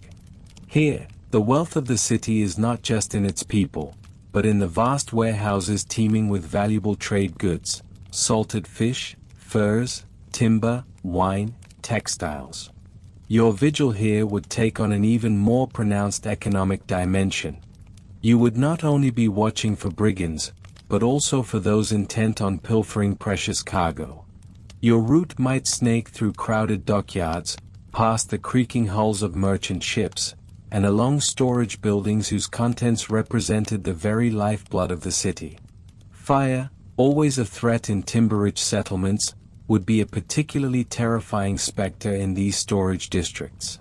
One spark, one careless flame, could engulf an entire quarter, destroying fortunes and livelihoods in moments. Your cry of fire would trigger a cascade of bells, a desperate scramble to form human chains to pass buckets, a battle against an enemy both relentless and swift. Travel south, across the Alps, and you might find yourself in the vibrant, fiercely independent city-states of Italy: Florence, Siena, Venice. Here, the concept of civic pride and republican ideals often shaped the watch.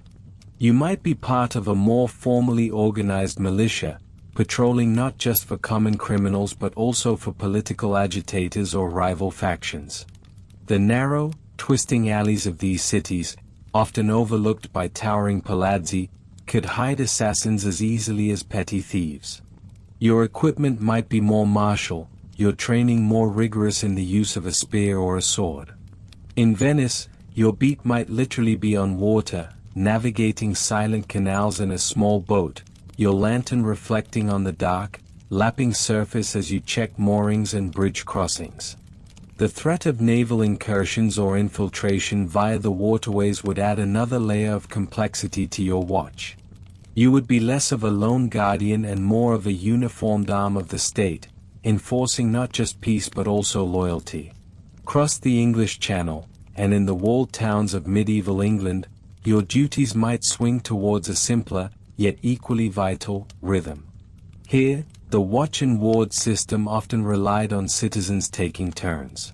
While some towns employed paid watchmen, many expected every able-bodied man to contribute to the nocturnal security. This could mean that one night you are a baker, the next you are walking the walls, armed with a simple staff and a horn. Your primary task would be to enforce the strict curfew, ensuring that all fires were doused, all doors locked, and that no unauthorized person roamed the streets after the curfew bell had rung. You would be listening for the telltale sounds of brewing trouble, a drunken brawl spilling out of a tavern, the furtive rustle of a poacher, or the distant barking of dogs signaling an approaching stranger. Your authority, while stemming from communal expectation, would be backed by the fear of local justice. In French towns, especially those under direct royal authority, your duties might include a strong emphasis on maintaining the king's peace. This meant not just preventing crime, but also discouraging any form of rebellion or sedition. The watch here could be more integrated with the local provost or bailiff, acting as their eyes and ears during the hours of darkness. You might be expected to report on suspicious gatherings, or to ensure that no forbidden assemblies were taking place under the cloak of night. Your patrol might frequently involve checking the gates, ensuring they were properly barred and guarded against external threats, a reminder that the city's walls were not just decorative, but vital lines of defense. Consider the role of the night watchman during times of plague, a horrifying reality that swept across Europe multiple times. In these grim periods, your duties would transform from routine policing to a macabre form of public health enforcement. You might be tasked with identifying and isolating infected households, marking their doors with a dreaded red cross. You would patrol for those trying to escape quarantine, or for the grim sight of bodies left in the streets. Your lantern light would cut through the disease-laden air, revealing not just shadows, but the devastating toll of sickness.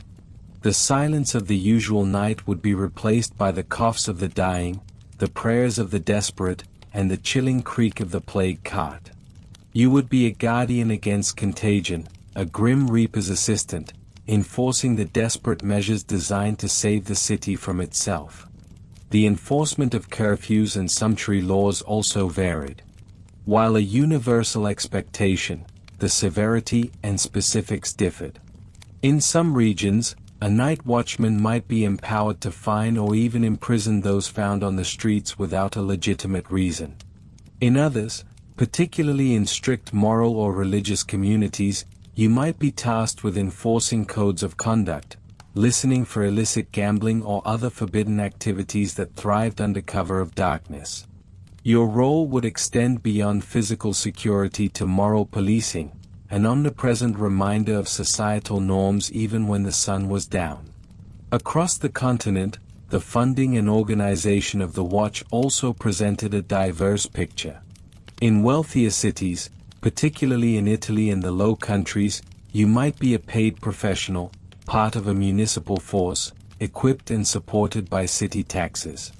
Your position, while still demanding, might offer a degree of stability and even respect. But in many smaller towns and rural communities, the night watch remained a civic duty, a communal burden shared by all citizens. You might be an unpaid volunteer, contributing your time as part of your obligation to the community. This often meant your equipment was your own, your training informal, and your authority derived more from custom than from formal decree. The tools of your trade also reflected these regional differences. While a lantern and a staff were ubiquitous, in a heavily fortified German town, you might also carry a handbell to mark the hours and a more formidable weapon for defense. In a busy market town, you might have a key to the watch house where delinquents were held overnight. Your senses, honed by countless hours of darkness, would be your most critical instruments, but the specific sounds you listened for, the specific smells you identified, would be colored by the unique character of each city. The distant clang of a blacksmith's hammer versus the rustle of rats in a granary, the sweet scent of baking bread versus the stench of industrial waste from tanneries or dyeing vats. From the grand, well-lit squares of a Florentine republic to the muddy, unpaved lanes of an English market town, from the cold, stone walls of a German fortress to the bustling quays of a French port, the night watchman remained an essential, if often overlooked, figure. Your duties might shift from guarding against fire to catching spies, from enforcing curfews to policing disease, but your fundamental role as the city's silent protector, its waking conscience in the hours of sleep, endured. You were a ubiquitous presence, a constant against the shifting tapestry of medieval life, your solitary journey echoing across the diverse landscapes of a continent perpetually caught between light and shadow. You have walked the cobbled streets, felt the biting wind, heard the whispers of the sleeping city for centuries. Your solitary journey, a constant thread woven through the fabric of diverse medieval landscapes, speaks to a system deeply ingrained, a method of protection that endured for an astonishing length of time. From the flickering lamplight of the Roman Empire, through the darkest stretches of the Middle Ages, and into the dawn of the Enlightenment, your role as night watchman remained largely unchanged in its fundamental purpose. You were the eyes and ears of the night, the immediate responder, the local guardian. But even the most enduring traditions are eventually swept along by the relentless current of progress and societal evolution. The stability and predictability that allowed the night watch to function effectively for so long began to crack under the strain of a rapidly transforming world. The very cities you protected were growing at an unprecedented pace, their populations swelling with new opportunities, new industries, and new challenges. Imagine the claustrophobic lanes of a burgeoning London or Paris in the 17th and 18th centuries. The simple act of traversing them became a different experience. No longer were they merely conduits for local trade and foot traffic. They were choked with humanity, teeming with merchants, artisans, laborers, and the increasingly desperate poor. This demographic explosion, fueled by early industrialization and agricultural shifts, created a density of life and, inevitably, a density of crime that the old system was never designed to handle. You, as a night watchman, were a familiar face, a part of the community fabric. But that very familiarity, that reliance on local knowledge and goodwill, became a weakness in an anonymous, sprawling metropolis. How could one or two watchmen effectively patrol districts of thousands, or even tens of thousands, of inhabitants? The sheer scale of urban life overwhelmed the localized, part-time, and often amateur nature of the night watch. The types of threats also began to change. While fire and petty theft remained constant concerns, the rise of more organized criminal gangs, the increasing sophistication of property crime, and the growing specter of widespread public disorder demanded a more robust, coordinated, and professional response. Riots, often fueled by economic hardship or political unrest, became more frequent and more violent, far beyond the capacity of a handful of aging or ill-equipped watchmen to control. You might blow your whistle, you might shout for help, but against a surging mob, your individual authority was negligible. Moreover, the night watch system suffered from inherent structural flaws. Recruitment was often haphazard, with watchmen frequently being older men, sometimes infirm, whose primary motivation was often the meager pay or an escape from the workhouse rather than a burning desire for civic duty. Training was minimal to non-existent. You learned on the job, if you learned at all. Equipment was rudimentary: a lantern, a rattle, a staff, perhaps a dog. There was little standardization, no central command, and often, little accountability. Corruption was a persistent problem, with some watchmen turning a blind eye to illicit activities or even participating in them. The line between guardian and perpetrator could, at times, become disturbingly blurred. The inefficiencies became glaringly obvious. If a serious crime occurred, you could raise the alarm, but the pursuit and apprehension of criminals often fell to citizen efforts or more specialized, but still piecemeal, groups like the thief-takers. These were private individuals who, for a fee or a reward, would track down criminals. While sometimes effective, their methods were often brutal, their motivations purely mercenary, and their reach limited. They were a reaction, not a deterrent. The intellectual currents of the Enlightenment also played a crucial role. Philosophers and social reformers began to articulate new ideas about the role of the state in maintaining public order and ensuring the safety of its citizens. The concept of a proactive, preventative force, rather than a reactive one, started to gain traction. The idea that security was a public good, a right rather than a privilege, began to shape policy discussions. It was in this crucible of rapid urban growth, rising crime, and evolving social thought that the modern police force began to take shape.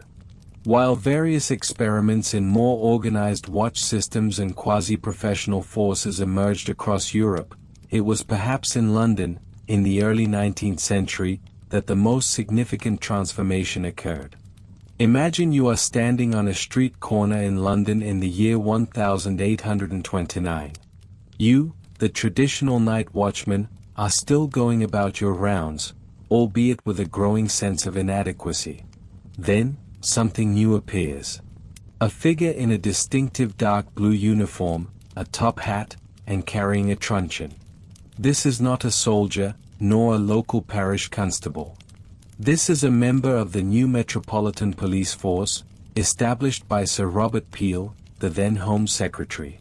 These new officers, soon to be nicknamed Bobbies or Peelers after their founder, represented a radical departure from the system you knew.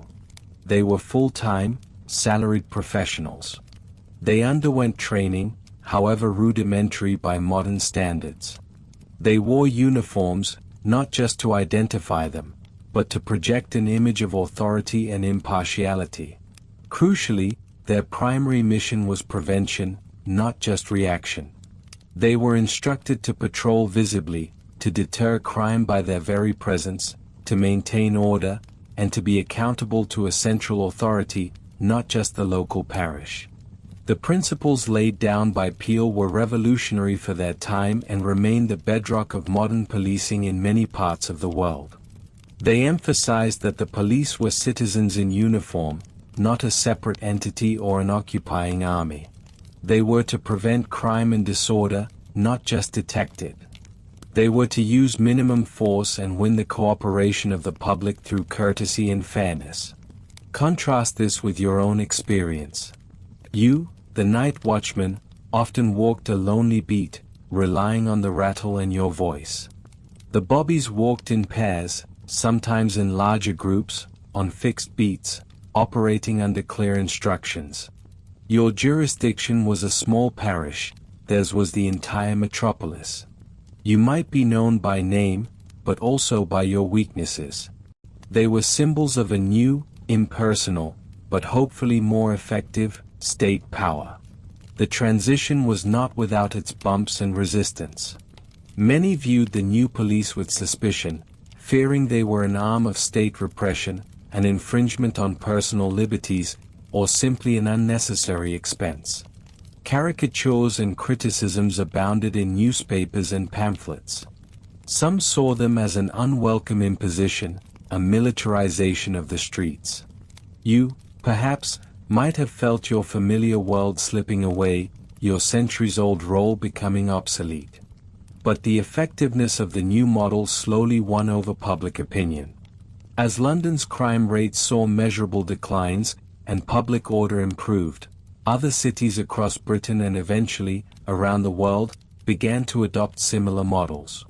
The idea of a professional, disciplined, and uniformed police force, dedicated to public safety and accountable to the law, spread like wildfire. The changes weren't instantaneous or universal. For decades, in many smaller towns and rural areas, the old systems of watchmen and parish constables persisted, slowly fading into obscurity as the new police forces expanded their reach. You might have found yourself patrolling alongside a young constable, watching with a mixture of pride and nostalgia as the old ways gave way to the new. The legacy of your solitary vigilance, however, did not entirely vanish.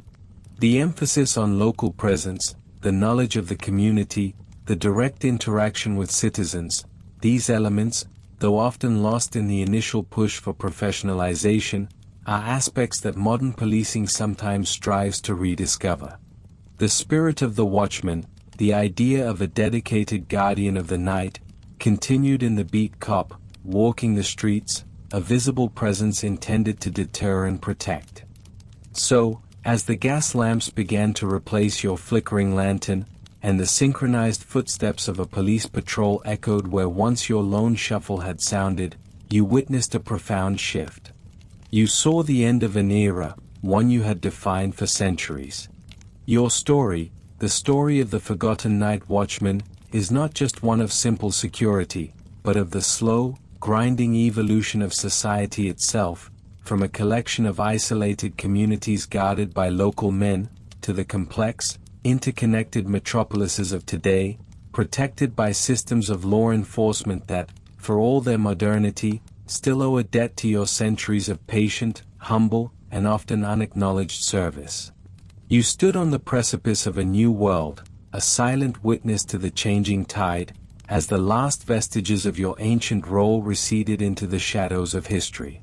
The shadows of history may have swallowed your lantern light, and the clatter of a modern city may have replaced the measured thud of your boots, yet the legacy of your centuries of watchful nights is far from extinguished. It lingers. It breathes. You feel its faint pulse even now, woven into the very fabric of the urban experience, a quiet testament to the unsung sentinels who once guarded the sleeping city. Consider the streets you walk today. Their layout, their boundaries, the very concept of a public thoroughfare that needs monitoring. Much of this owes a silent debt to the men who once patrolled them in darkness, your predecessors. You stood guard not just over property, but over the nascent idea of civic order, a shared expectation of safety that allowed urban life to flourish after dusk. Without your presence, the city would have retreated behind locked doors and barred windows the moment the sun dipped below the horizon, transforming from a bustling hub into a collection of fearful, isolated dwellings. Your steady rounds were the threads that held the nighttime community together. You were the first line of defense, the human alarm system. Before the widespread use of bells, before the automated siren, your voice, your rattle, your horn, was the signal. You hear the echoes of that in the modern world. Think of the structured routes of a police patrol car, the designated beats of an officer on foot. These are direct descendants of your rounds, the systematic traversal of territory to ensure vigilance. You established the fundamental principle that security required a consistent, visible presence, a deterrent woven into the very rhythm of the night. You charted the initial paths of urban protection. Walk through a historic district at twilight, and you might almost hear the phantom clatter of your staff against the paving stones. You see the strong, heavy doors of old buildings, the barred windows of ground floor shops.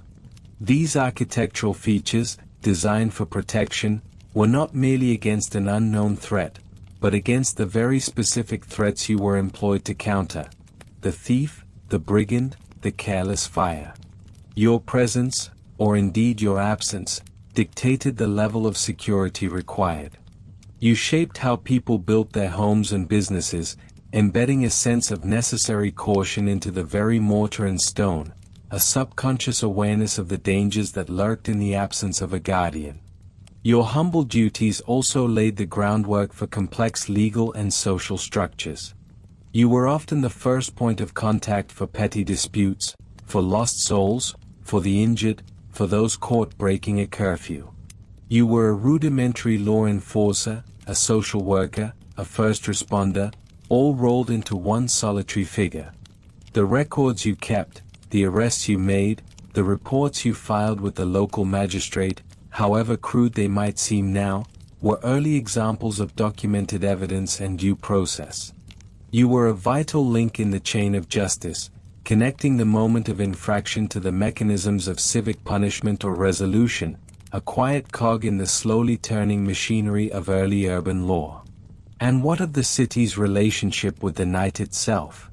For centuries, darkness was equated with danger, a realm for spirits, criminals, and the unknown.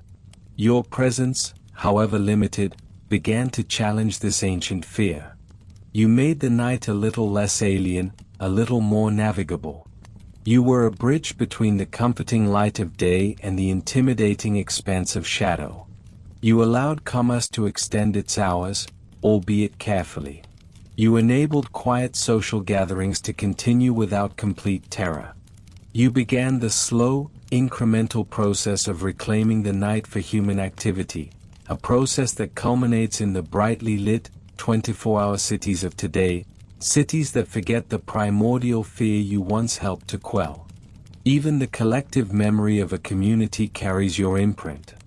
Stories of the brave watchman who averted a disaster, or the lazy one who slept through a cry for help, became part of local folklore. Your songs, your calls, the specific way you announced the hour and the weather, were once familiar soundscapes of urban life. While these specific sounds may have faded, the underlying cultural memory of the guardian, the sentinel, the one who watches while others sleep, remains a powerful archetype. You are the origin of that quiet assurance, that unseen shield, the primal comfort of a protector in the dark. Think of the psychological impact of your rounds. In a world without constant communication, without ubiquitous streetlights, the sound of your approaching footsteps, the sight of your bobbing lantern, offered more than just physical security. It offered reassurance. It was a tangible sign that the community was not abandoned to the night, that order, however fragile, was being maintained. You were a symbol of vigilance, a beacon of hope against the creeping anxieties of darkness. This psychological comfort, the expectation that someone is watching, is a deep-seated human need that you help to satisfy and ultimately institutionalize, building an invisible scaffolding of trust.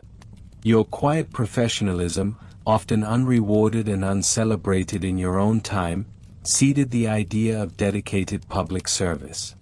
You were not a knight or a soldier, fighting grand battles. You were a humble guardian, performing a necessary, often monotonous, but utterly vital service. You embodied the concept of sustained vigilance for the common good, a commitment that transcended personal gain. This ethos, however imperfectly realized, laid foundations for the professional civil services and police forces that would follow centuries later. You demonstrated that peace and order required more than just laws. They required dedicated individuals willing to enforce and protect, day in and day out, through every season and every peril, a quiet commitment that built the very bedrock of urban stability. The very infrastructure of the city itself often reflects your past influence. The placement of watchtowers at strategic points, the robust construction of city walls and gates that you were responsible for securing and opening each morning, these were not just defensive measures against external foes. They were also instruments of internal control and security, designed to be managed by men like you. You held the key to the city, quite literally, during your shift, controlling ingress and egress, monitoring who came and went under the shroud of darkness. You were the gatekeeper, the guardian of the threshold between the city's slumber and its awakening, a critical figure in the daily pulse of urban life. Your legacy is therefore not found in grand monuments or celebrated heroes, but in the subtle nuances of urban existence.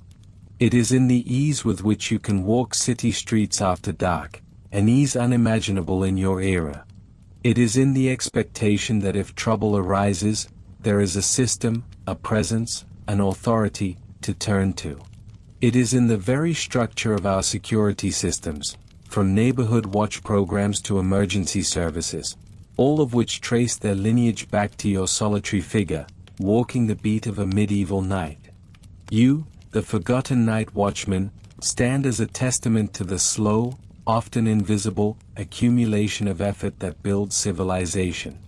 Your story reminds us that the foundations of our modern world are not always built by kings and conquerors, but often by the quiet, diligent work of countless ordinary people performing essential tasks, day after day, night after night. Your footsteps may no longer echo on the cobblestones, but the quiet, comforting reverberations of your long watch continue to shape the cities we inhabit, providing a silent, enduring backdrop to our lives, a legacy etched not in stone, but in the enduring peace of the urban night. The city, even in its dazzling modernity, carries the faint scent of your smoldering lantern. It whispers your name in the rustle of leaves at midnight. It remembers your quiet vigilance, the unseen hand that nurtured its fragile safety through the long, dark ages. You were the sentinel, the steadfast guardian, and your silent vigil continues to resonate, a profound and subtle symphony beneath the din of progress, a timeless echo in the heart of every city that sleeps and wakes in relative peace. You have felt the lingering presence of the night watchman, a phantom echo beneath the roar of the modern city. You have walked with them through the silent, shadowed streets. You understand their profound importance, their ceaseless contribution to the very fabric of urban safety and peace. Yet, despite their fundamental role, their widespread presence, and their enduring legacy, the night watchmen of medieval and early modern cities have largely faded from our collective memory. They are ghosts in the historical record, seldom celebrated, rarely remembered. How can such a vital, pervasive institution simply vanish from our awareness, leaving barely a ripple in the vast ocean of history? The reasons for this erasure are as complex and interwoven as the very streets the watchmen once patrolled. They involve shifting technologies, evolving social structures, and perhaps, the peculiar irony of success itself. Imagine, first, the radical transformation of the urban night. For centuries, the night was a realm of profound, unyielding darkness. Outside the glow of a few scattered torches or domestic hearths, the city plunged into an almost absolute blackness, broken only by the moon and stars, often obscured by cloud cover or the smoke of the city itself. This was the darkness the watchman confronted, a darkness that magnified every sound, every shadow, every fear. His lantern was not merely a light source, it was a beacon, a fragile island of defiance against the unknown. Then came the gaslight. Slowly, city by city, street by street, the gas lamp began to push back the encroaching night. Imagine standing on a corner as a lamplighter made his rounds, touching a long pole to each lamppost, coaxing a soft, steady glow into existence. One by one, the streets began to emerge from the gloom. This was not the brilliant, comprehensive illumination of electricity, but it was a revolutionary change. It reduced the watchman's dependency on his personal lantern. It made the lurking dangers of the shadows slightly less potent. You could see a little further, recognize a face from a greater distance. And then, later, came electricity. The arc lamp, then the incandescent bulb, cast an entirely new kind of light upon the city. The night, once a dominion of secrecy and hidden threats, began to yield its mysteries to the relentless advance of artificial illumination. With electric streetlights, the urban landscape was transformed from a realm of deep chiaroscuro into something approaching a perpetual twilight. The role of the watchman, once defined by his ability to navigate and challenge the absolute dark, was fundamentally altered. His lantern became quaint, then obsolete. The necessity of his singular, brave light diminished as the city itself became a blaze of controlled brilliance. This technological revolution in lighting was one powerful current pulling the watchman out of the spotlight of public memory. But another, equally profound, shift was occurring in the very structure of urban governance and order. For centuries, the night watch was often a communal responsibility. It was a civic duty, sometimes compulsory, sometimes compensated, but often rooted in the local community. You might have been called upon to serve your turn, joining your neighbors in a shared vigil. This system, while sometimes effective, was also inconsistent. Training varied, motivation fluctuated, and the capacity for truly professional law enforcement was limited. As cities grew larger, more complex, and faced new challenges, the informal, localized nature of the watch began to appear increasingly inadequate. The Industrial Revolution brought with it massive population shifts, new forms of crime, and a growing demand for more centralized, efficient forms of social control. This is where the concept of professional policing began to take root. You see the rise of the modern police force in cities like London, with its bobbies, or in Paris, with its gendarmes. These were organized, uniformed, centrally commanded bodies of men whose sole responsibility was maintaining public order, day and night. They received training, followed standardized procedures, and were accountable to a higher authority. As these professional forces expanded, they gradually absorbed, then superseded, the older night watch systems. The watchmen, once autonomous or loosely organized, found themselves either integrated into the new police structures, where their historical identity was subsumed, or simply phased out. Their traditional role, so long a cornerstone of urban security, became redundant.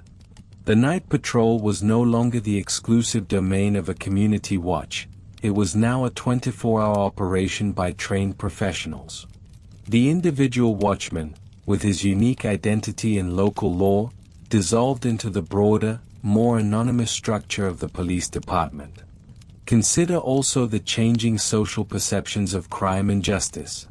In earlier eras, the watchman was a direct, often personal, link to justice and protection. He was a familiar figure, a part of the neighborhood fabric. But as societies modernized, there was a growing desire for a more formalized, impartial, and systematic approach to law enforcement. The image of the solitary, often elderly or infirm, watchman with his lantern and rattle began to seem anachronistic, perhaps even a bit comical, in an era that prized efficiency and scientific method. The heroic narratives shifted from the lone vigilante against the dark to the organized, strategic efforts of a modern police force. And then there is perhaps the most insidious reason for the watchman's disappearance from memory, the very success of his mission. Their vigilance was largely preventative. They deterred crime, they quelled nascent disturbances, they provided a sense of security that, over time, became an expectation, rather than a privilege. When a city is generally peaceful, when its nights are relatively safe, the efforts required to achieve that state are often forgotten. You take the peace for granted. You do not constantly reflect on the invisible structures and historical efforts that underpin it. The watchman's work was rarely dramatic or heroic in the conventional sense. It was a tireless, repetitive, often mundane act of presence.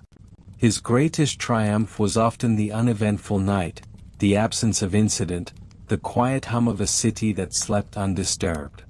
This kind of success, while profoundly important, does not lend itself to grand monuments, epic poems, or celebrated historical narratives. There were no great battles won, no empires forged, simply the quiet, continuous battle against chaos, fought one street corner at a time, one lonely hour after another. His was a story written in the soft glow of a lantern, not in the bold strokes of a conqueror's pen. His legacy was the relative calm of the urban night, a comfort so pervasive that it became invisible. When an institution becomes so integral that its output is simply expected, its origins and the immense effort behind its establishment often recede into the background. The peace they created allowed new forms of progress, new societal structures, and in doing so, inadvertently paved the way for their own historical eclipse. You walk through a brightly lit city street today, enjoying a sense of safety that is almost entirely unconscious. You do not spare a thought for the brave souls who first carved out that fragile piece from the terrifying darkness. The quiet, dedicated work of the night watchman, once so essential, so visible, so real, has been subsumed by the very advancements it helped make possible. Their role became obsolete, their memory faded, and their extraordinary contribution was absorbed into the taken-for-granted normalcy of urban safety. They are forgotten not because they failed, but perhaps, paradoxically, because they succeeded so profoundly. They were the silent architects of urban peace, their legacy built so seamlessly into the foundations of modern life that we rarely perceive the hand that laid the stones. The quiet sentinel, who once stood alone against the encroaching night, now stands alone in the forgotten corners of history.